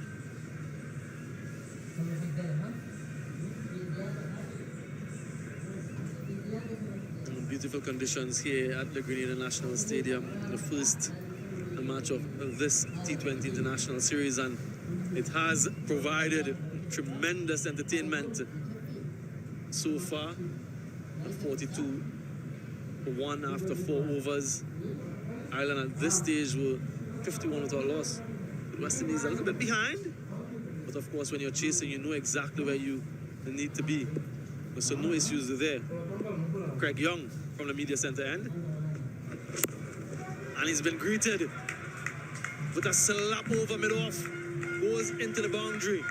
You cannot afford to miss your length on this surface. Very little margin for error, and the batsmen are flourishing. Length ball from Craig Young. Cutter. Lewis picks it. And that's his all from the way with Evan Lewis. He slices the ball. Very rarely hits the ball straight down the ground. He hits balls over wide extra cover. Very surprised the bowlers are, the pace bowlers are not bowling around the wicket. Bowling over the wicket, give Evan Lewis the opportunity to hit both sides. With this one, he goes again. Kevin O'Brien, he gets under it. In the end, it wasn't close enough. The breeze just carrying it further and further away. Fortunately, again, for Evan Lewis, didn't get to anyone's hands. Just trying to go over the infield, then not making a good enough connection. And the wind was always taking that away. Big man didn't get going. Turning 36 very soon, Kevin. Might have got it in 2010. Long off's gone back. And again, powered through the offside. Now that one was absolutely smashed. That came out of the screws. Brings up the 50 for the West Indies inside the 5th over. Out of the screws, this one. This is a beauty. Beautiful shot. The head is so still on impact, which allows Evan Lewis just to throw his hands and almost hit the ball wherever he wants. Really good flourish. Watch the head position. Keeps his eyes level, keeps the head down actually, doesn't lift the head at all. But you're absolutely right in terms of the lines that these bowlers operate. He favors the offside with that open blade of his. Just want to give himself, beg your pardon, a little bit of room. Stands besides the ball. So perhaps it's a really good idea to go around the wicket and really cramp him for room. Continues over the wicket, Craig Young.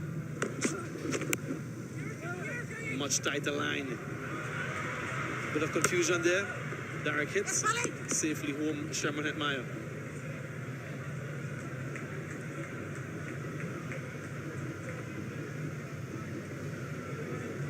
So in the end, he got home.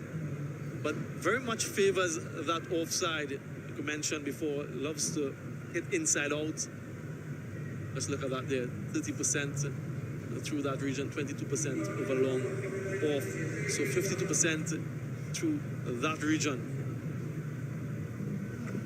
Yeah, sitting through the offside. Even that 22%, I guarantee a lot of them are closer to the extra cover than straight down the ground. There was a stage in the ODI in Bridgetown when he got 99 and out. He hadn't hit one run down the ground. It was only to the latter stages when he started pummeling the ball straight.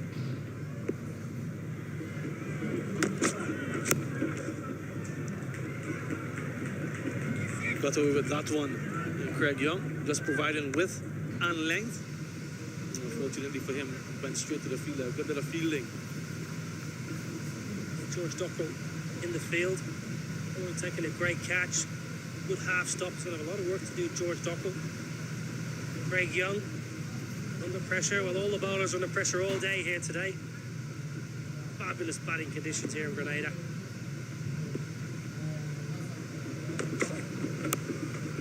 Edged. Goes down to the third man boundary.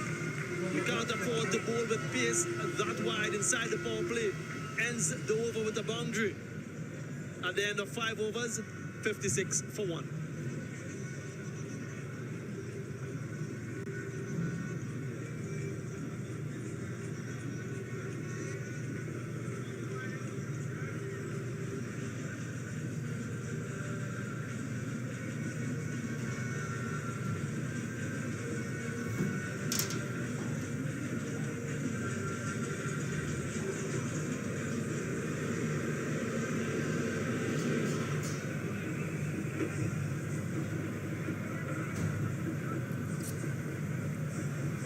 Last boundary, Evan Lewis. Just going up and over. Getting his arms going through the ball, using the pace. Trying to just clear that infield. Good result for him.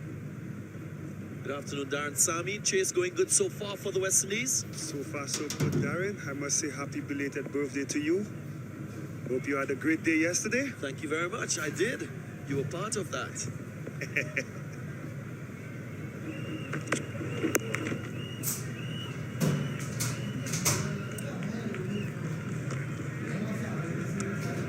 Lots of things to talk about in this match. This one in particular. Jacqueline Williams from Jamaica, first West Indian female umpire, be a TV umpire in a men's international match. Congratulations to you, ma'am.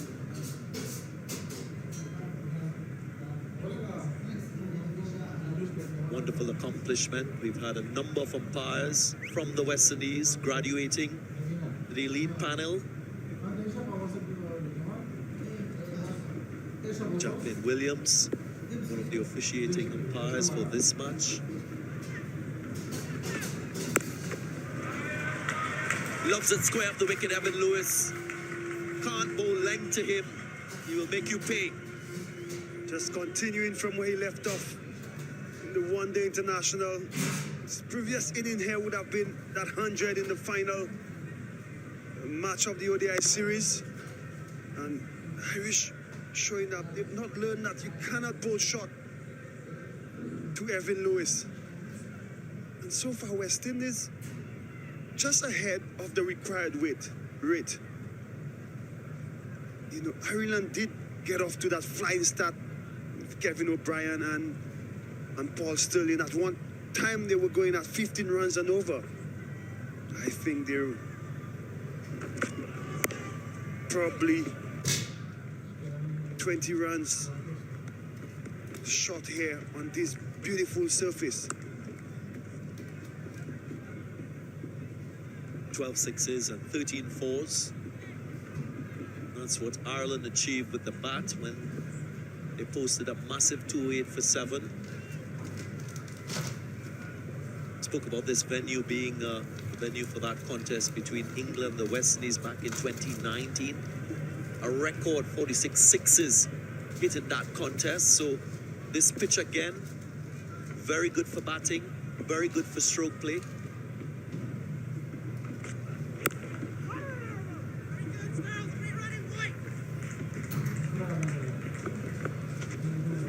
I'm also keen to see Shimron Hetman, his approach in this match.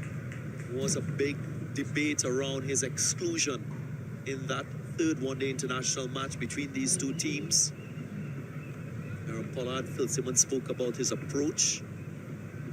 I think no one would want him to to lose his stroke play, but just the way he goes about his inning, especially at the start, respecting the start of your inning is what they'll be saying. As we all know, once he gets in, he could play shots all around the ground. So fine, Pollard's captaincy, he always talk about taking responsibility, and I just don't want him to lose that intent to score in his batting.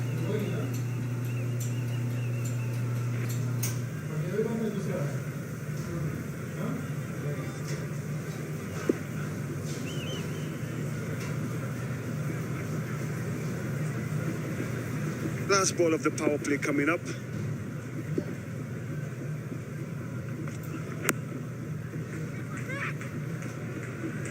Doesn't find the gap, Evan Lewis. Relatively good over in the context of this match. 63 for 1 at the end of the power play. So far, West Indies right on course with the required rate. Evan Lewis being the dominant partner or batsman in this power play, having lost his partner Lendell Simmons.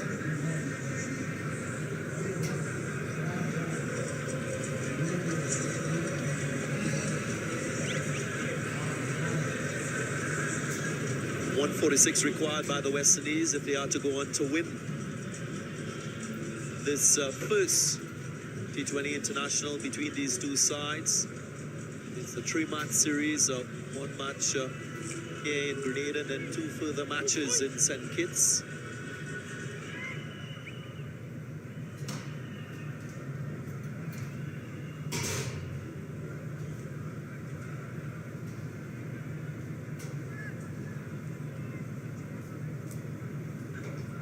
Gregory Brathwaite just signaling the end of the power play.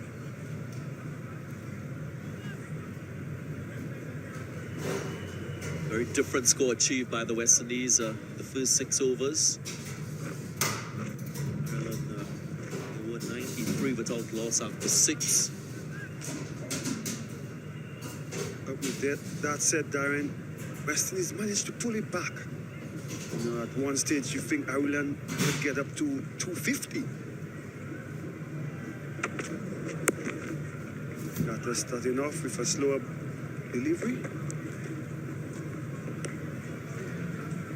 Talking about the power play. 9 4s and 2 6s struck in this passage of play. Many of them coming off the bat of Evan Lewis. Lendell Simmons got into stride. That was a brilliant catch by Dockrell. Lewis continued.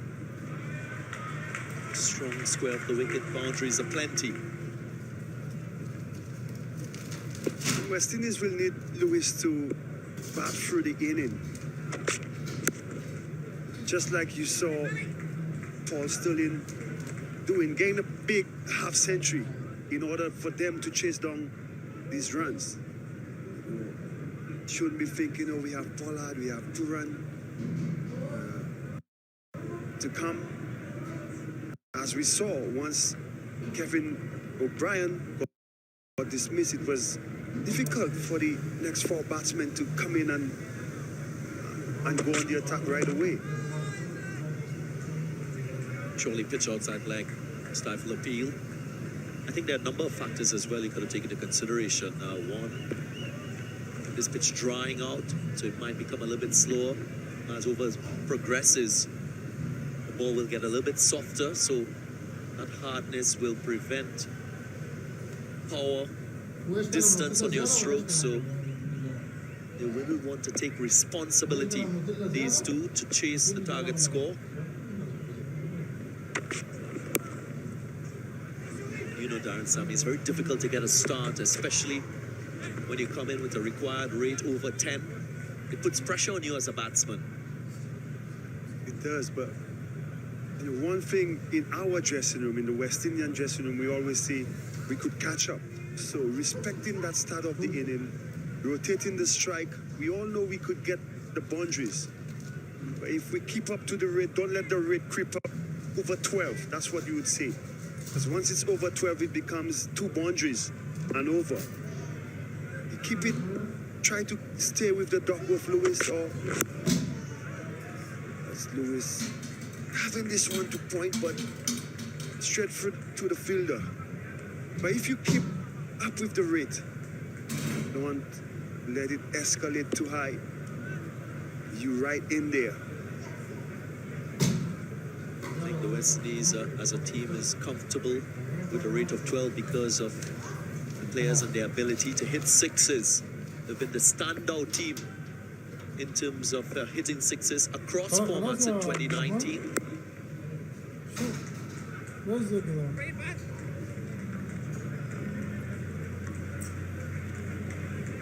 Just 5 runs from the over, 68 for 1.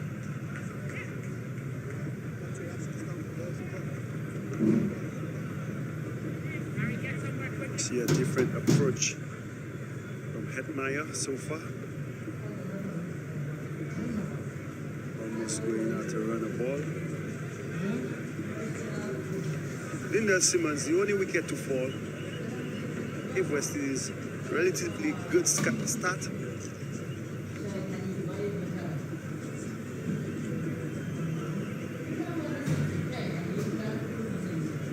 Plenty of firepower to come for the West Indies. Nicholas Puran, Pollard, Rutherford all could clear the boundary with ease. But right now it's Lewis and Hetmeyer set that platform for them. 68 for 1. Harry! Do that one! Darren, would you think, after hearing your captain talking about your batting, you coming back into the setup, what effect would that have on you as a batter? But one, it puts the focus in my approach and how I go about scoring runs. There would have been some discussions about that. Hetmeyer is so strong with the slug sweep. He likes to hit the ball through that mid-wicket region. This will do his confidence a whole lot of good. Not sure if that's the end he want, the left-hander to be bowling to the left-handed batsman. There's a strong breeze blowing across the ground, and I think Hetmeyer will look to dominate him.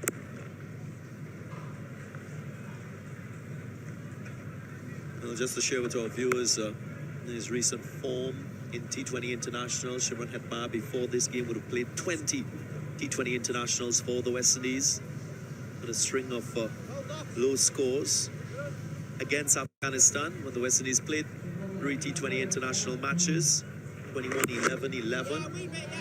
But he was the leading run scorer in that series against India, 120 runs from 3 matches and a half century as well. So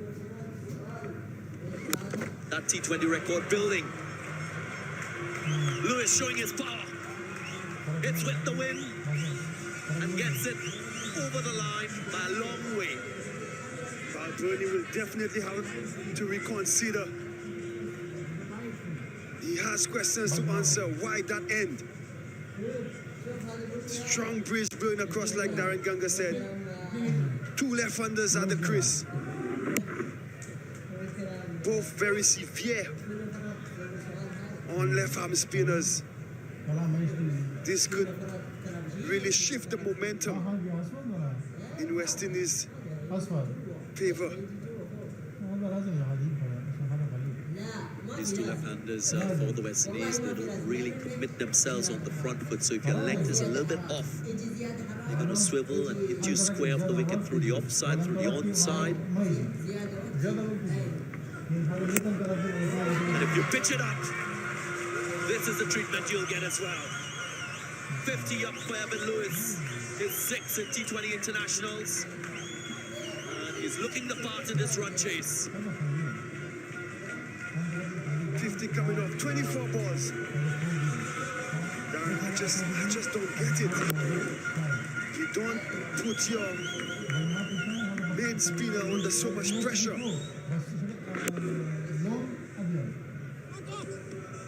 It's a difficult job asking him to contain against these aggressive left-handers. Now he is trying to take the ball further away from them.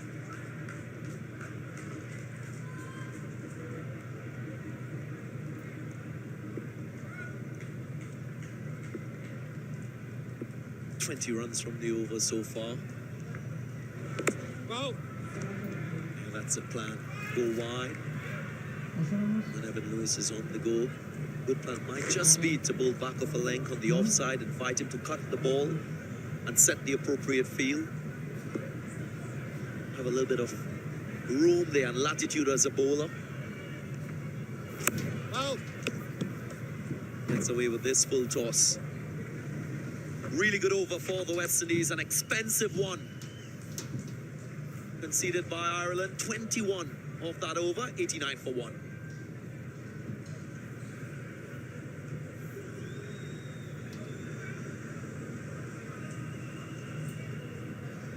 Head of the required weight is West Indies. This man on screen, Evan Lewis, continues his good vein of form from the ODIs. I'm gonna pronounce this name very well, Hetmeyer.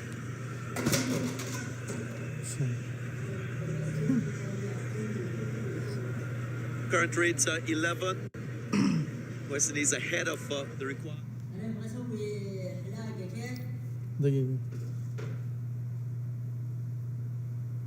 Thanks for watching my channel. Please subscribe the channel.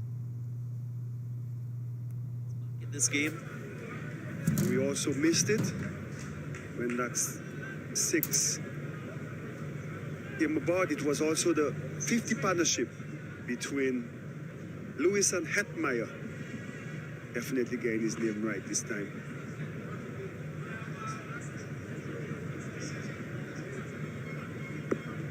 Young will be the bowler.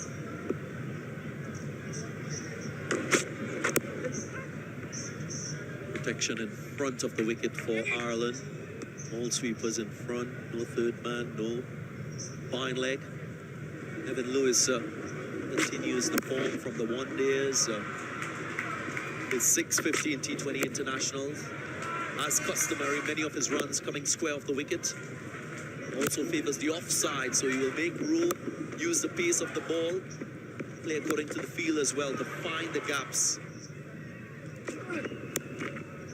Mentioned in an interview in the one days that he was more hungry as a player. I know he missed out on an IPL contract, so sometimes players just need a little bit of a nudge to remind them that they can do better, they can play to their potential. This makes a player jump out of his or her comfort zone.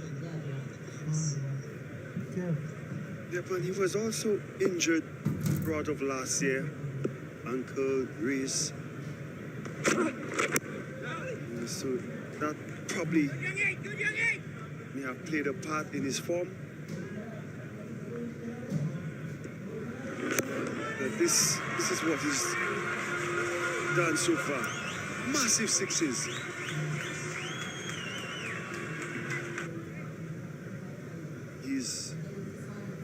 He's one once he gets in, he normally goes on to score a big 50, put his team in a good position. We've seen in the ODI series. Loud shout, pitching outside leg. They've considered in the review. I don't think it's going over. You could hear Wilson saying he doesn't think it's going over. Oh, he goes for the river. Gregory. Third umpire to director. There's a player review for LBW given not out.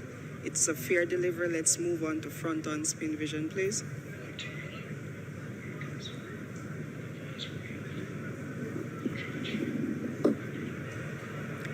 you rock and roll that one more time for me, please? Could I just get Ultra Edge just to confirm? It doesn't seem as if there's any bat, but I just want to use Ultra Edge to double confirm. Thank you. Flat line, freeze. Just freeze it, take it back and freeze it next to the bat. Flat line, flat, keep going, play through.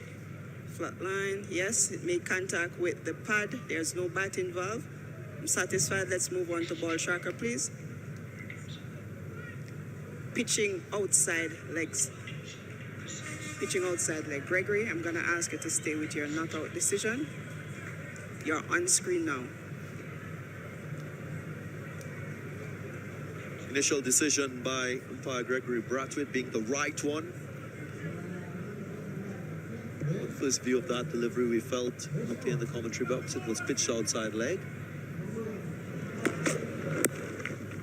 Again, the importance of a wicketkeeper advising a captain.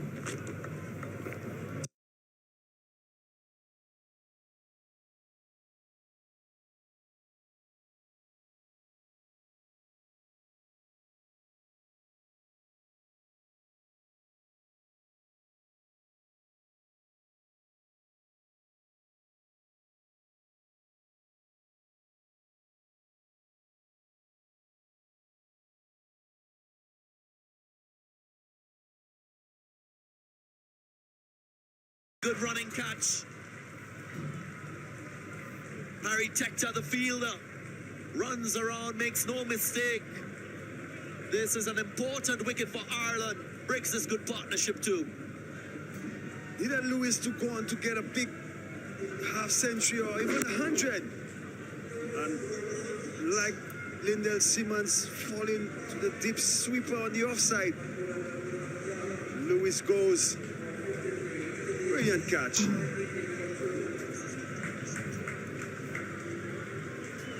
Lewis goes for a well-played 53.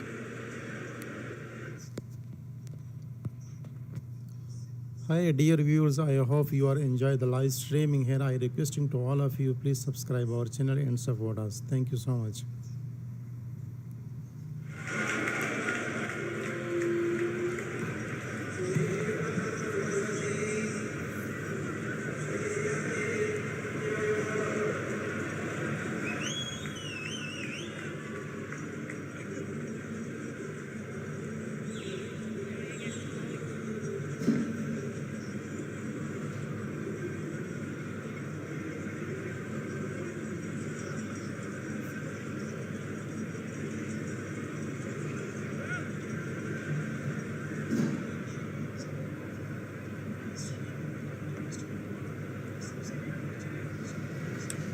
This is a time for a big hitter. Right. It's Pollard's time. Yes.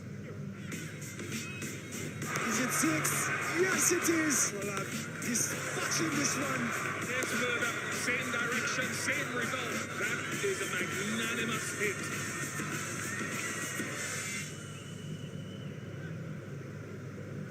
Well, time will tell if he will be destructive. That's a big task. 116 required still by the West Indies. Didn't get a chance to bat in the last one-day international, so a little bit short in terms of time out in the middle with the bat. Aaron Pollard.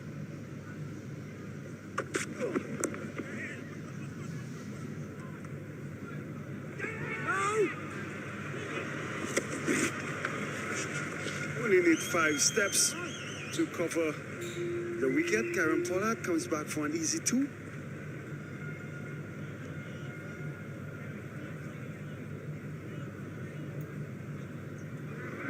Hesitation there, Hetmeyer. A little bit late to respond to the call for 2.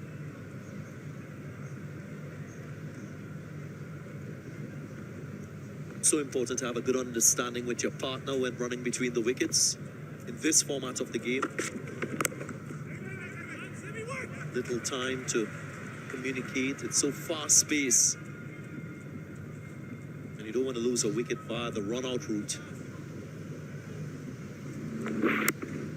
Slower ball there from McCarthy. From Young, sorry. just a change of pace. And we often speak about when the wicket is really good, you need all the variation you need, whether it be slower balls, cutters, or that Yorker, which we saw Bravo did quite well. This is what he's known for, Hitmar. The power of this young man. It's so exciting to watch. Brings up the 100 for West Indies. He's batting with his captain. And he would want to say, skipper, I heard you.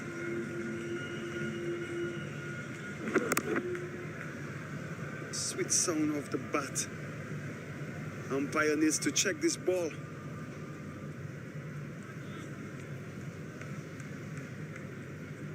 But Ireland needs to take wickets at a regular pace.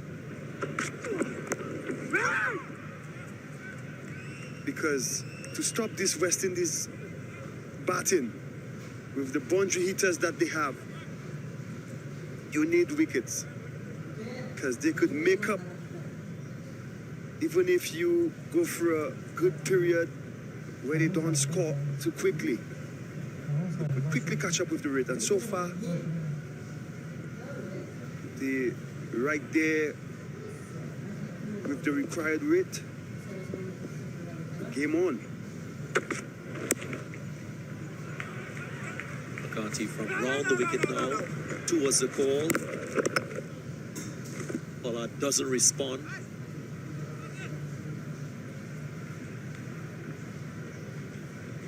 This partnership, like the others, will be crucial. Quite keen to see Shafeen Rutherford in this team and getting an opportunity. Would have been a pretty tight call between him and Rahman Powell. Powell, who was injured during the CPL. Very good striker of the ball as well. Right. Oh, finally, umpire calls a wide, signals one for the over. Not a bad option to go short to Pollard early in his innings. Sometimes he's in two minds whether to play or leave.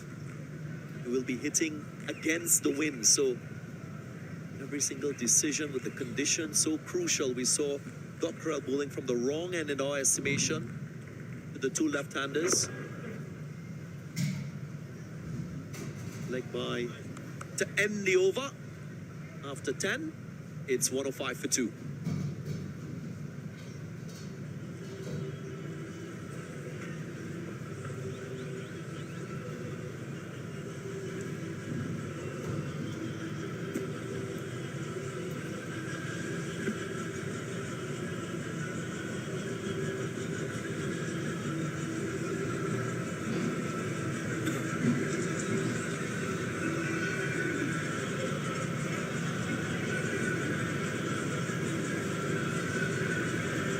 $105 for 2 after 10 overs in the first match in this T20 International Series. 2 matches to follow in St. Kitts, and tickets are on sale. 15 EC.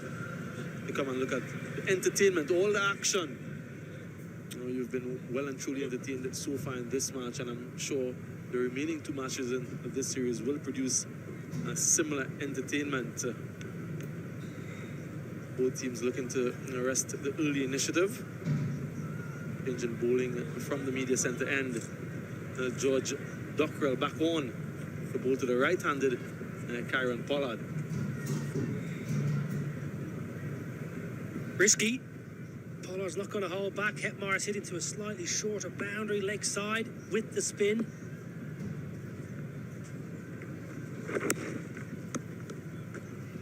Andrew Balbirnie, I just think no real other options. He's very reluctant to bowl Gareth Delaney for obvious reasons.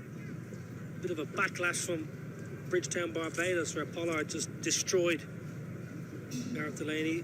Only other option Balbirnie has potentially is Kevin O'Brien with some medium pace to keep her up. Doesn't bowl much these days, Kevin O'Brien, so Balbirnie's going back to his experienced Dockrell. Guys! Big gap at mid-wicket if Hetmar wants an easy single. I think he might be thinking more than that. I think he's going to back himself to clear that boundary on that leg side. Come on, Georgie. He'll be hitting into the wind. That's the only thing going in the favour of George Dockrell. And this one is hit down the ground, powerfully hit down the ground, and good enough connection to go all the way. Dealing in sixes, Shemron Hetmyer, magnificent blow. That's why the world is very excited about Shimron Hetmyer, because these kind of strokes, it's in the slot. Dockrell going for that wide Yorker, smacks it. Foul box. You can just see what George Dockrell is trying to do. He's trying to fire those deliveries into the block hole. It's very risky. The moment you miss with these powerful West Indian batsmen, always going to travel a distance. So it's a very difficult situation in which to bowl for the left-hand orthodox bowler. Again, powerfully driven down the ground, and it's almost taken. Didn't quite carry the captain, Andy Balbirnie. Maybe just falling a bit short. Could have moved a little bit earlier. But he had to make the yards in. He didn't. Doesn't move here, Andrew Balbirnie. Have a look. He's got to make a yard or two. I don't think he's picked that ball up, because that's a chance. As soon as Hetmyer hit it, you could hear Gary Willis say, catch it. And that was a chance.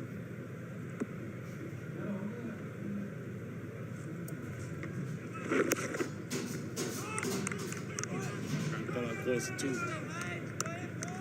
Not there. What about judging that catch quite early and making that initial move? Just hesitant a little bit there, Andy Balbirnie. And perhaps an opportunity went a begging. Maya for the final delivery of this over. Again down to Andy Balbirnie, and this time he completes the catch. Might just need to check it, but again Shemron Hetmyer trying to go over long off, not getting enough connection on it. And another opportunity for Balbirnie, and this time he seems to have taken it. And you've got to question the thought process here from Hetmyer. He got away with 2 balls ago, exactly the same shot. Carbon copy. Andrew Balbirnie gets a second bite of the cherry. Safe pair of hands by the skipper. That is a big, big wicket, because Hetmyer can smash it to all parts. He's gone for 28. West Indies 114 for 3.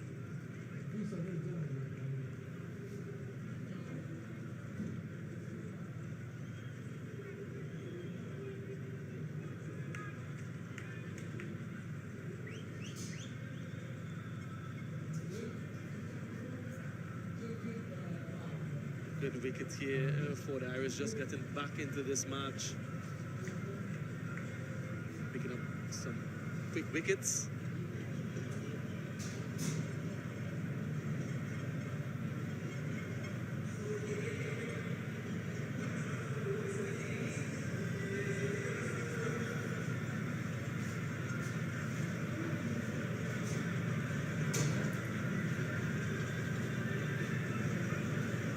And 14 for 3, the new batsman Nicholas Puran, and he's quite a power pack player. Beautiful stroke on the boundary. Beautiful shot. Sneaky play. Cuts this one behind backward point. A very powerful young man. He likes to deal in boundaries as well. Got a lot of experience under his belt in terms of playing franchise cricket around the world. Quite a young man still, only 17 matches at the international level. With strike rate, 126, but very much learning. Batting with the elder statesman, his captain Karen Pollard, who is one of his idols. Really, most times forge good partnerships, an opportunity for them once more. He strikes me as a player who learns very quickly. Nicholas Puran seems to have a very good cricketing head on his shoulders. Simi Singh back in the attack.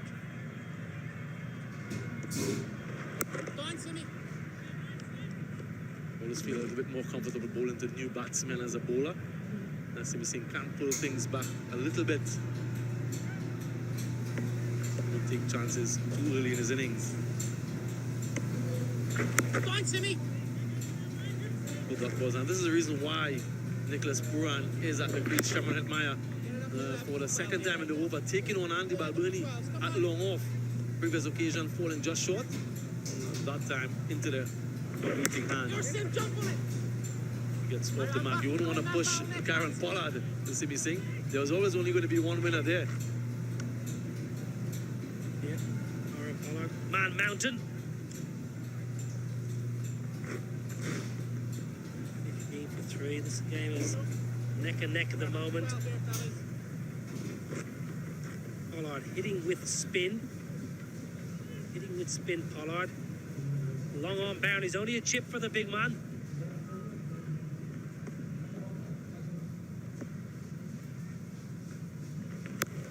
Pulling that one, and you can't pull down to Karen Pollard. Not with those strong arms and that bat. Smashes it over mid-wicket, way into the stands. Karen Pollard for his first 6 of the day. Drag down from Simi Singh. Pollard's not going to miss out. Smashes it. 20 rows back.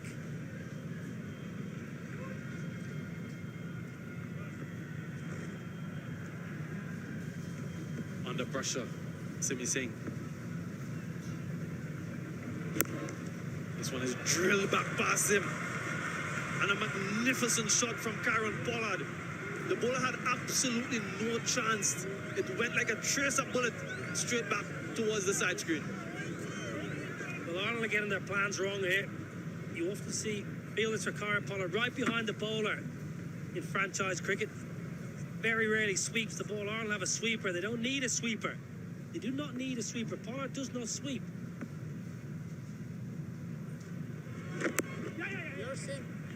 Excellent batting there, from Karen Pollard. Just sneaking a single off the last ball after hitting a 6 and a 4. 12 runs from that over. 126 for 3. But look at the power of the man.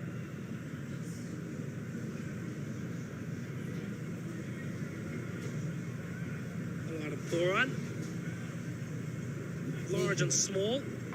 2 equally efficient batsmen. Right. The record is 10.3. The original rate was 10.45, so they're going well there. The West Indies, 83 required off 48. Cracking fixture here. Wonderful finish to store.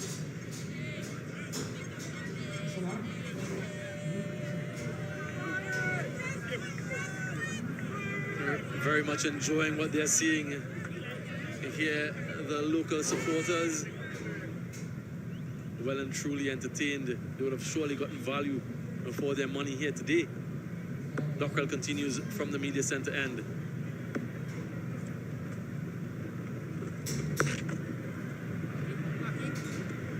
Tries to go wide, a little bit too wide. You have to bowl that one back.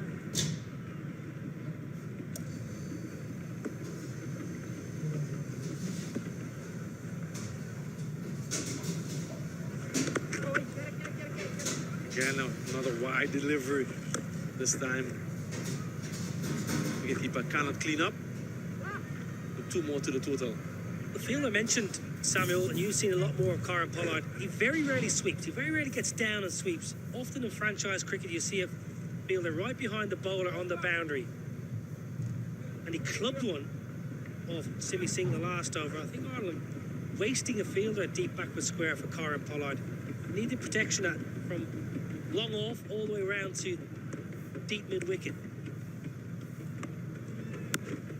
Get it. 100% right, Niall O'Brien.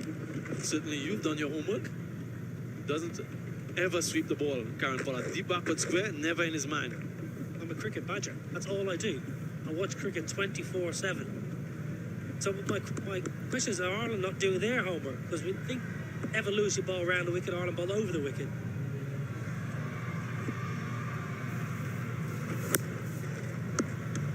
And drilled down the ground just for a single. If you were a betting man now, and I'm not promoting betting whatsoever, who would your money be on? It'd be in me pocket. It'd be in me pocket. I'll save it for later on in the hotel. West Indies for me here.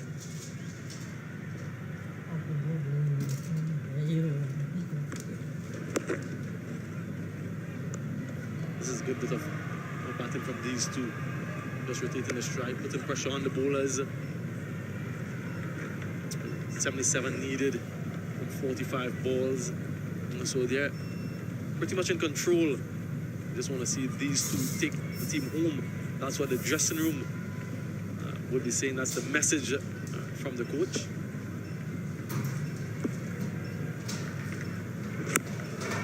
Absolutely smashed. A good sound off the bat, and that has been walloped over long on. Cannot afford to give this man that length. He's absolutely powerfully built and gotten the treatment. Well, is there a better striker of the ball in world cricket than Kyron Pollard when he gets going? Holds the bat high in the blade. Look at that. Nearly out of the stadium. Didn't think he middled that one. And this one is drilled over long off. Another powerful shot from the captain.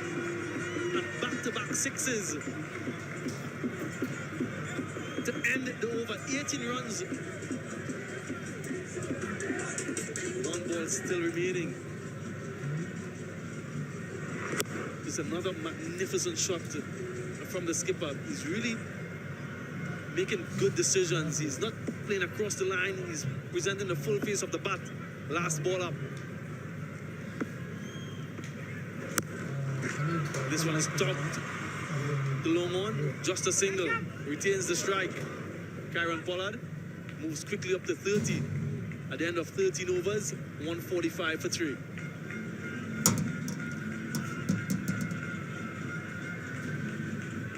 Pollard, the skipper, leading his side nicely here into this death overs. Wonderful pitch to chase runs on. West Indies had lost the toss, but they wanted the chase.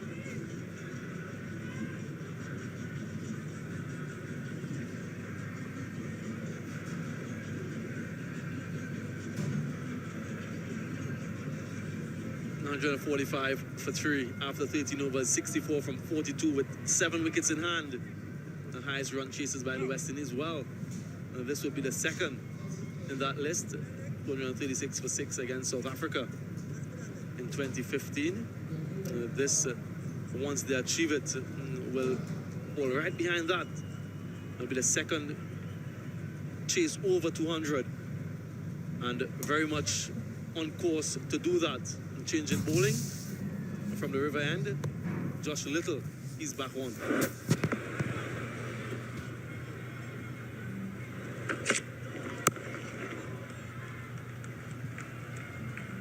Shows that he can get singles as well, but very powerful. Loves to hit boundary. Rarely does he go across unless it's a short delivery. And your length is so crucial whenever you're bowling to him. Sometimes you just think, like on that occasion, he misses the middle of the bat and it still goes the distance. On the second ODI back live and a misfield from Kevin O'Brien, and gives a boundary to Puran, brings up the 150.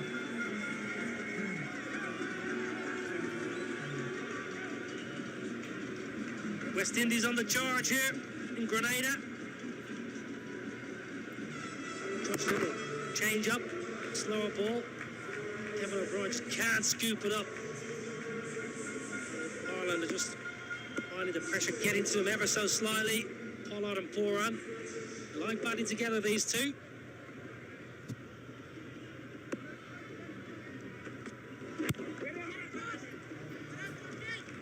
A good comeback delivery from Josh Little, and the required run rate now under 10. Started over 10, but they've done a really good job throughout this run chase. A lot of control. They took on the bowlers when they needed to. They made the right decisions. And you saw confidence in this batting lineup. And these supporters, they will remember this for a long, long time. magnificent spectacle here at the National Stadium in Grenada.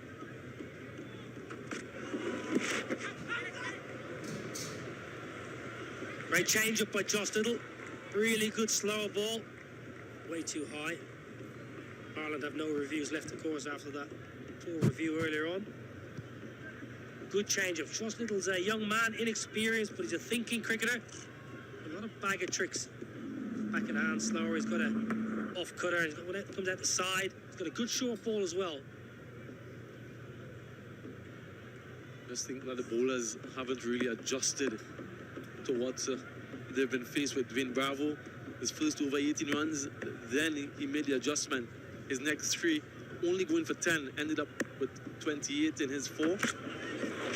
But he'll bowl a lot of Yorkers, and on a pitch like this, you just feel that that has to be your go-to delivery. It is a skill. Dwayne Bravo has that skill. You just feel that maybe some of these bowlers aren't too confident with execution of that delivery. You miss your Yorker here, it's going to go the distance, but I think it's a risk that must be taken. That comes with experience as well. You back your ability.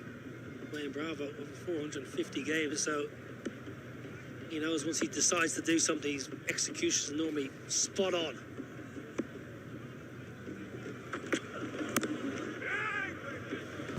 Good end to that over. Just 5 runs coming for it. An excellent over in the context of this match. After 14, 150 for 3.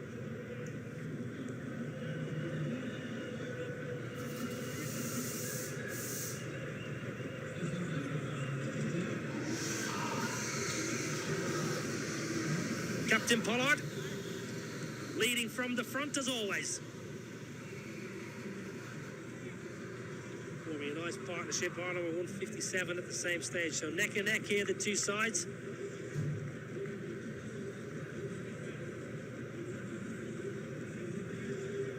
Ireland 157 for 2 after 14. The West Indies, well, 150 for 3.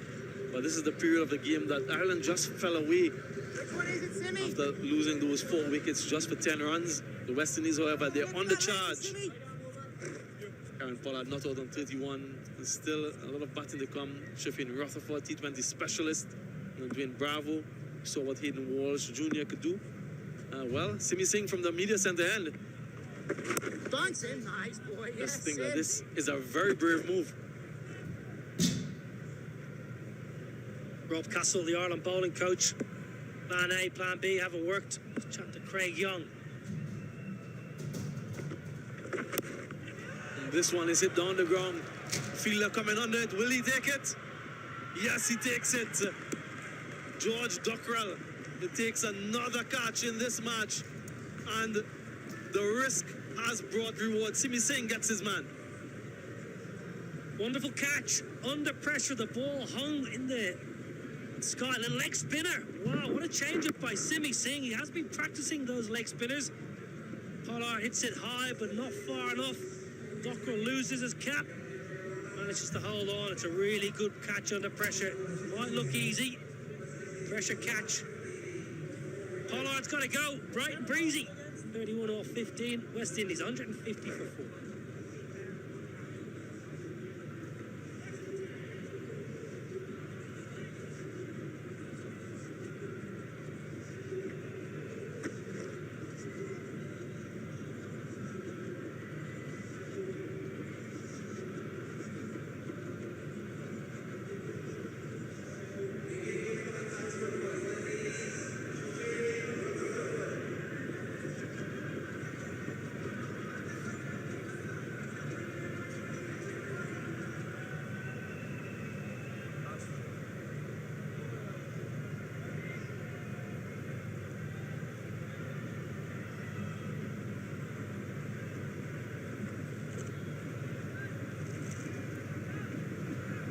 $150 for 4. Shifting Rutherford, the new batsman, brought in specifically for this format. Just 4 matches, strike rate, that will improve. But a very powerful strike off the ball. What? Hey. This is the reason why Rutherford is here. And Karen Pollard, look at that. Look at this change up here from Simi Singh. A leg break. Just a little bit of turn as well. So perhaps those little variations, very key. Karen Pollard expected the off spinner, got a leg spinner instead.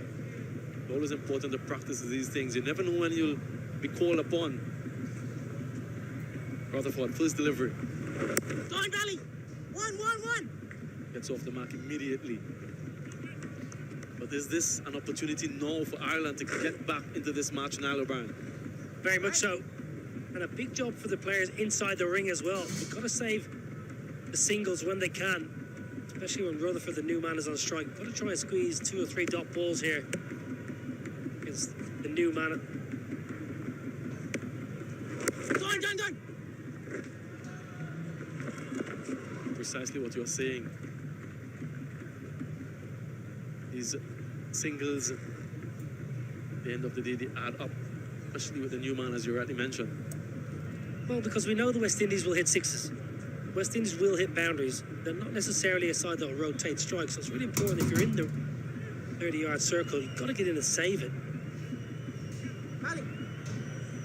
Another player who is very strong through the offside, Shufin Rutherford, who favors that extra cover region. Open blade, similar to Evan Lewis. Go on, Valley. Run, boy.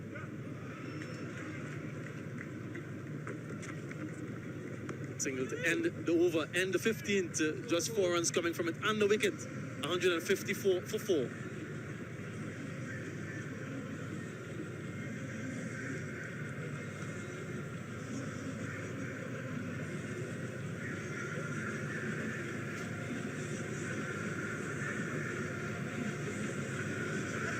Let's go.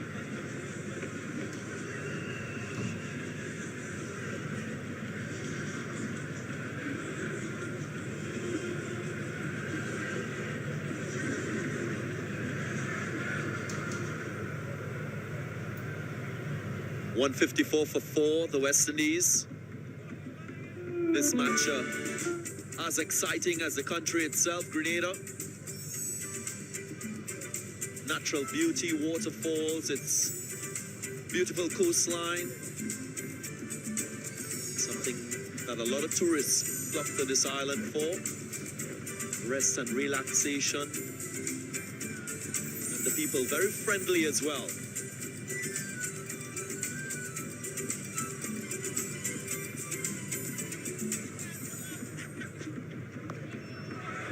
Helped away. Didn't have to do a lot. Was angled down the leg side, and all he had to do, Rutherford, was get under it and time it properly. Easiest ball you'll get to hit. Like you said, Darren, just help me to the boundary. That's what it was saying.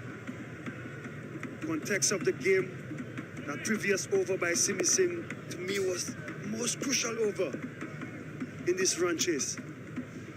Getting the wicket of Karen Pollard. Goes the leg again, but finds the fielder. These are the times when, as a batsman, you got to calculate and work out in your mind what's the approach. Every over 6 deliveries, am I looking to score 1 boundary and turn the strike over and share that responsibility for run scoring with my partner? And so far, they've gotten the boundary of the first ball, so the pressure is on the bowler. 10 runs and over, like I said earlier, it's only 1 boundary, then you rotate the strike. They've started off well, so far 7 of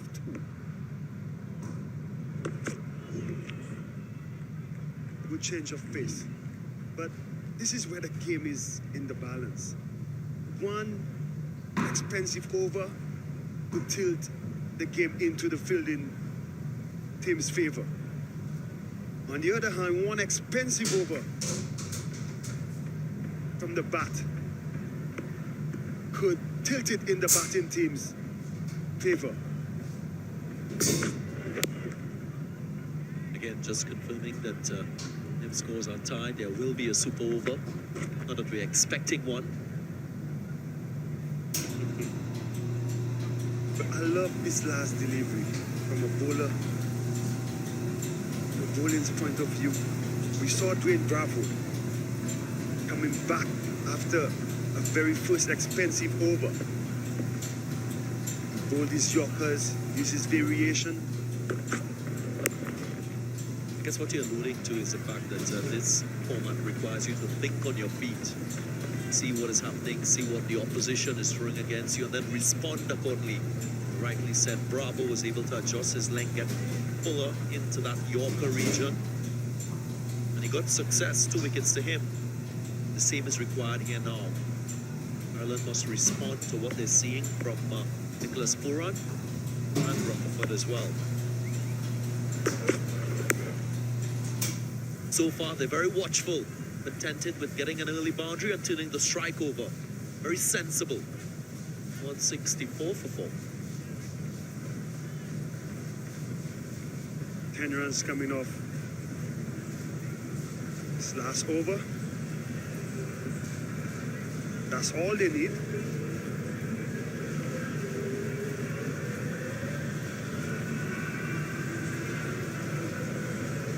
We've been talking amongst themselves. Just one big over. That's what they'll be seeing. One big over.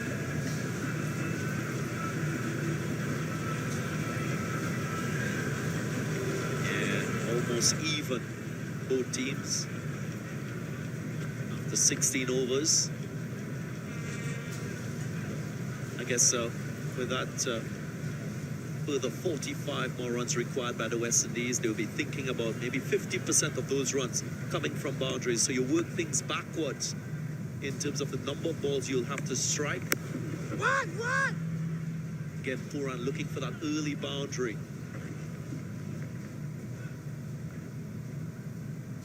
Game.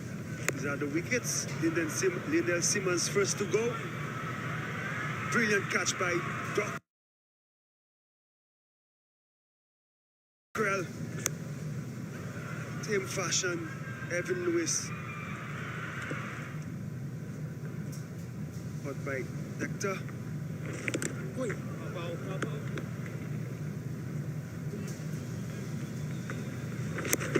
Hetmeyer. He's trying to get out. Missed on the previous occasion.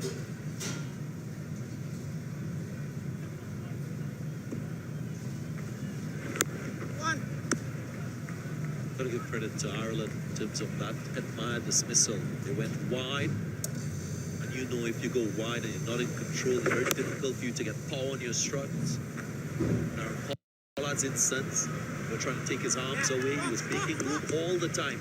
Maybe a bit of premeditation by Pollard, but want to give himself room and hit straight, as against going across the line of the ball. Rightly so. This is important. So far, Docker, last time he bowled to 2 left-handers, was punished from the other end. But as we could see in this spell from the double end,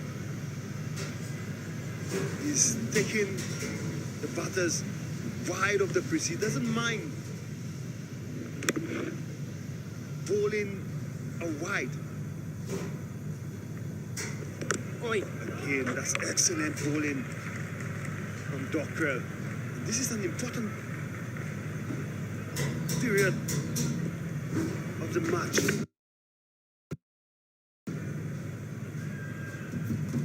He's bowling to his field. There is a long off. There's a sweeper in extra cover.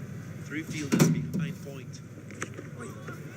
And again, 3 dot deliveries to end the over. An excellent one from Dockrell. 166 for 4.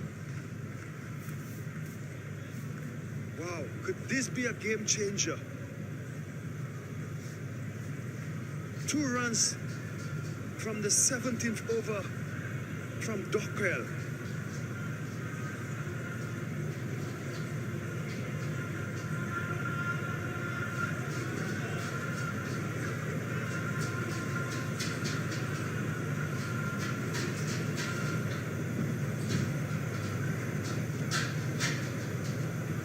Dockrell will be quite pleased with that last over. So to Ireland,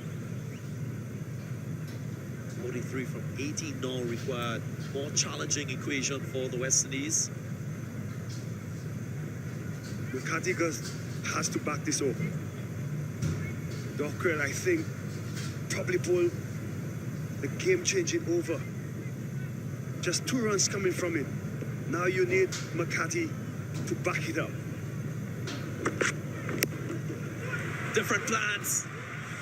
The power of this man from Guyana, Rutherford. He gets going and keeps the West Indies' chances alive. Not the stats you needed. 6 of the first ball, pressure back on the bowling team.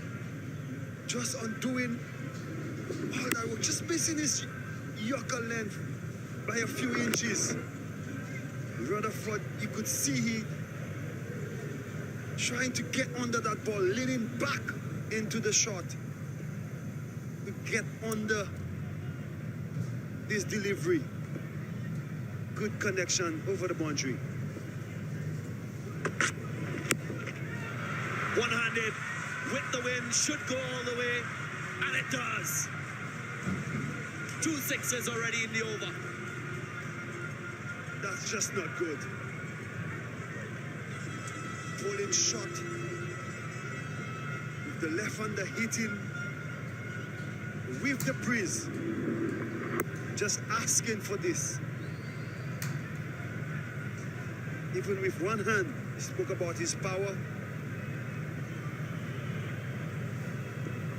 2 balls, 2 sixes.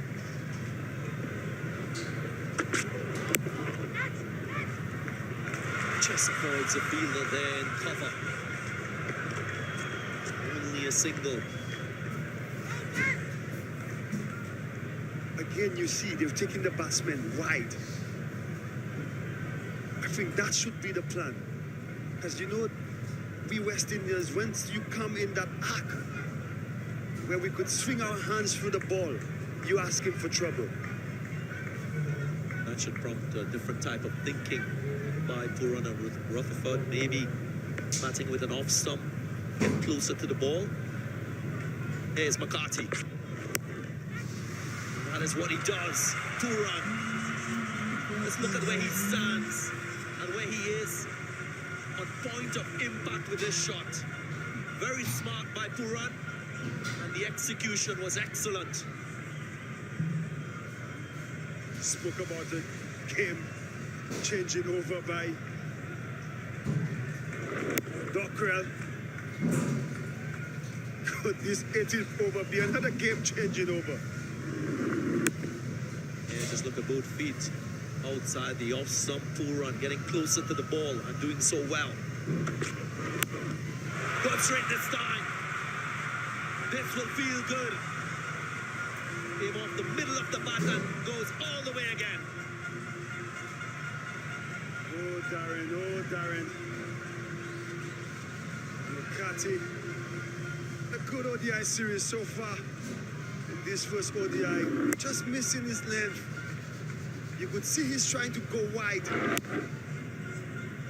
But Nicholas Puran adjusting his stand to get closer to the delivery.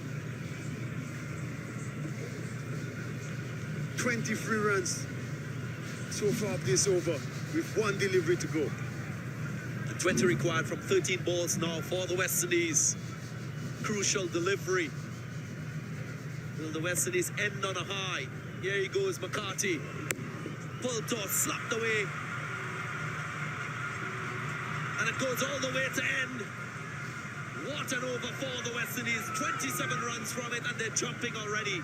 193 for 4.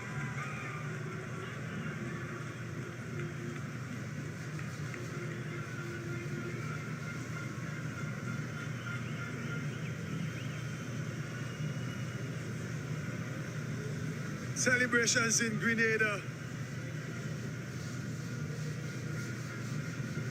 43 of 22 is this partnership.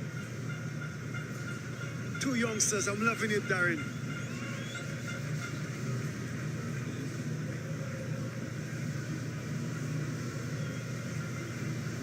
Now this game can swing from one team to the other.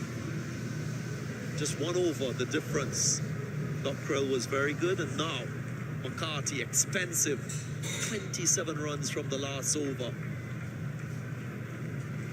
16 required from 12 now.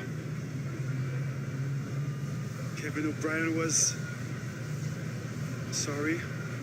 Niall O'Brien, his O'Brien brothers, he was quite happy throughout this match. I still see a smile on his face. Now he's worried behind that smile.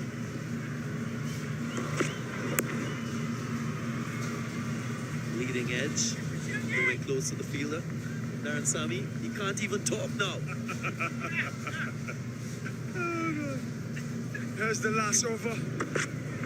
6. 6.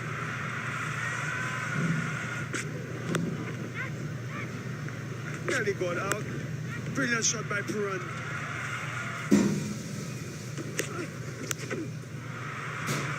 Pulls the leg and taken. Another change in this game. Delaney, the catcher, making no mistake, and well, you can't predict where this game is going to finish. I'm back in the room. Boran smashes one straight to Delaney. Oh, Grenada, what a treat. Ireland still in this game.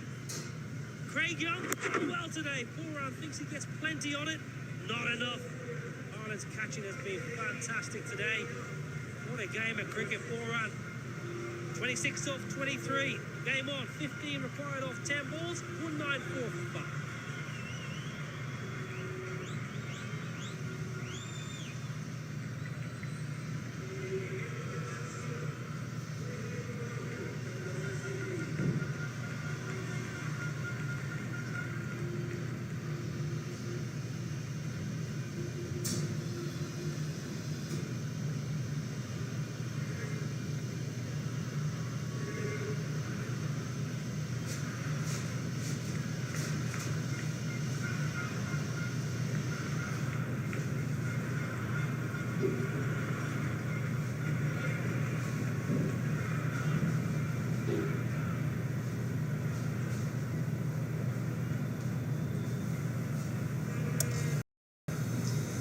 For 28 is what Dwayne Bravo got with the ball in his return match. Now he has a chance with the bat. That's to the depth in this West Indies batting lineup. A fairly easy equation now. 15 from 10. You will want to finish things off.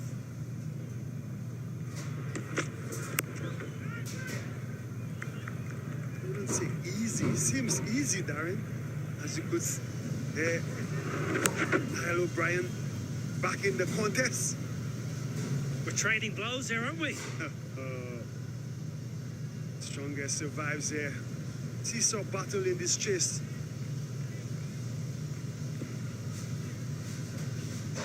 In his comeback game, can he be the hero? Finds the fielder twice. Bravo, pressure building, 2 dot deliveries. Now you're in with a chance here.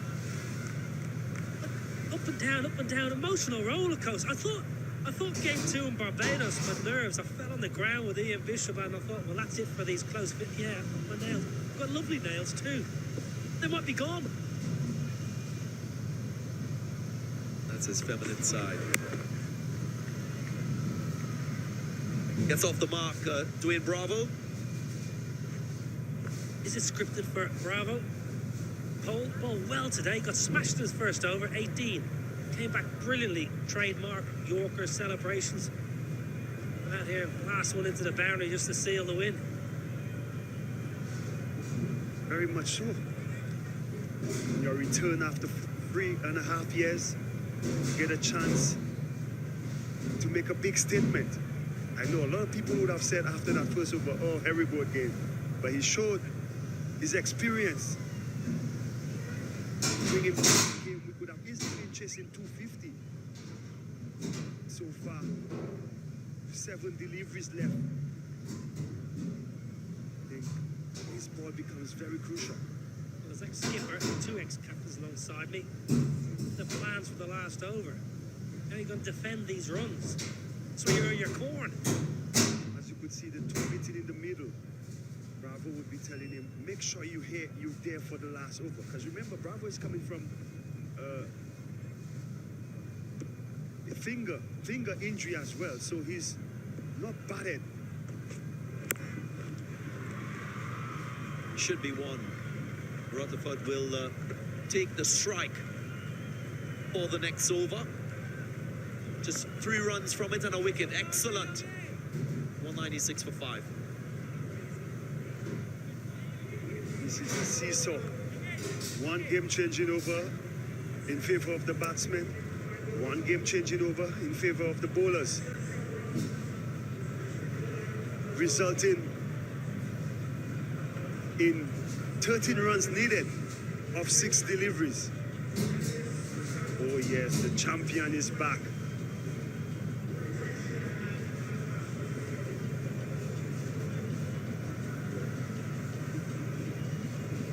They're so excited to see the return of DJ Bravo. Not quite sure they'll get that picture this afternoon.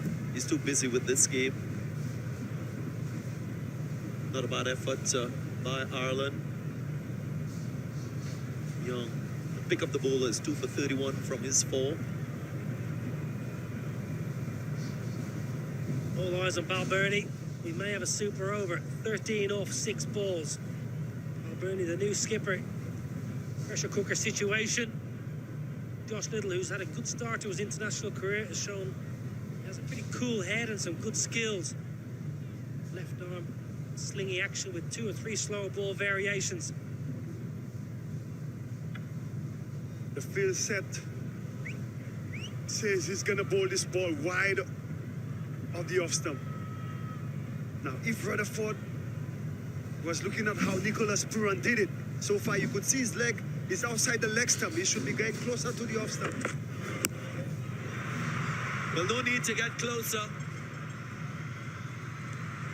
Dockrell taking the catch, the 3rd catch. I thought he had enough on this stroke. Had to fetch it from outside the off stump. You spoke about it, Darren Sammy, him standing to leg. Is this the game? Whew. It's really made for Bravo. Like the cricket gods saying, Bravo, you back? You gotta do it. Brilliant catch. Under pressure. By Dockrell. He's disappointed. Still 13 required.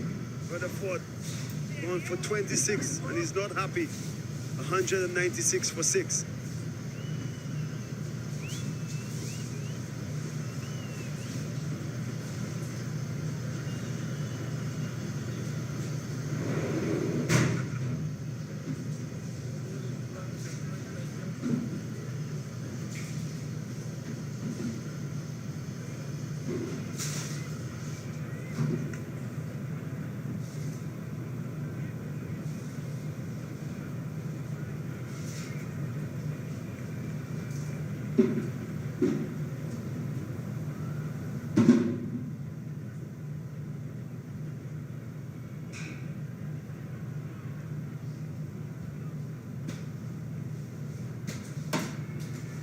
Hayden Walsh Jr. can bat. We saw that in the second one-day international when he scored an unbeaten 46 to lead the West Indies home to victory.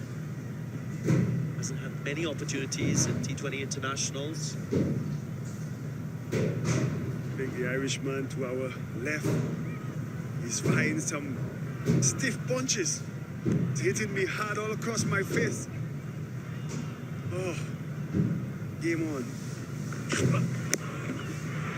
Bravo gets into the act. Clean strike. Reduces the equation. And he will be relieved. So do these fans. I just fired a punch back at Niall O'Brien. Not Kevin O'Brien. Well, Kevin O'Brien is part of the action as well. Right in the slot for Dwayne Bravo. Using his experience. Could this be the great comeback? I love the jab in this ball.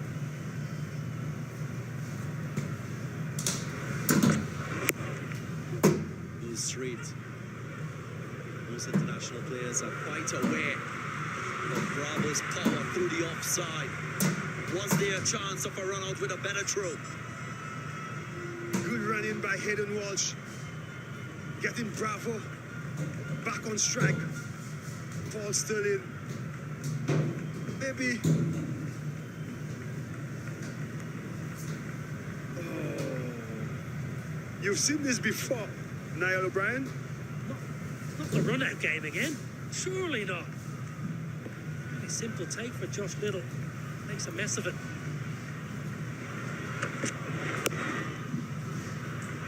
Sends him back. Bravo taking full responsibility to get these remaining 5 runs. But Bravo likes to free his arms, goes mid-wicket, and also hit over extra. So he's got both sides of the field. That's what's the problem for Balbirnie. A little Bravo can hit both sides of the wicket. Is there a wide Yorker potentially? Third man's inside the ring. Is that an option? Bravo loves the offside. Hitting that ball, he's over extra cover. He's one of the better players in the West Indies team. Hitting that ball over extra cover. Can we see a super overhead, Darren Ganga? Oh, I think he's going with you, Kevin. Why do I keep calling you Kevin? Niall O'Brien, as you could see, he's dropping the third man. I don't know, David. I think he's playing in Bravo's favor here. He loves hitting that ball through the offside.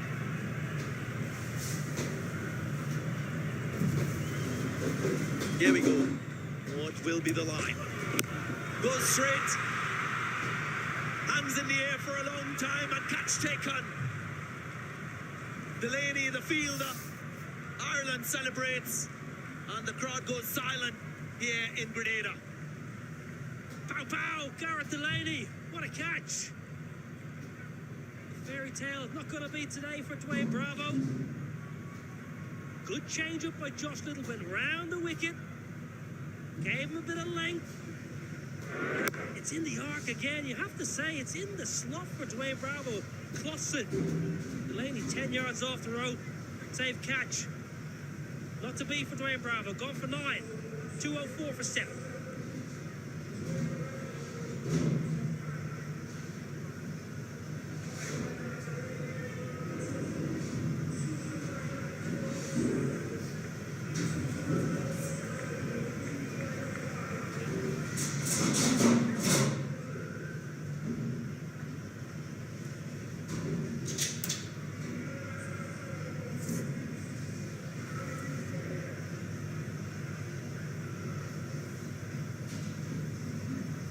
Bravo disappointed, as he would be. It was an equation. He should have been there to the end.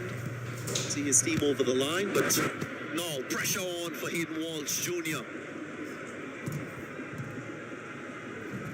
Tarapia, the new batsman, replacing Bravo. Both him and Hayden Walsh Jr. showed good pedigree with the bat in the one-day series. 4 runs for that super over Darren Ganga. Niall O'Brien.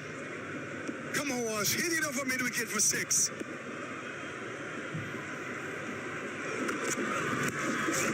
Edge.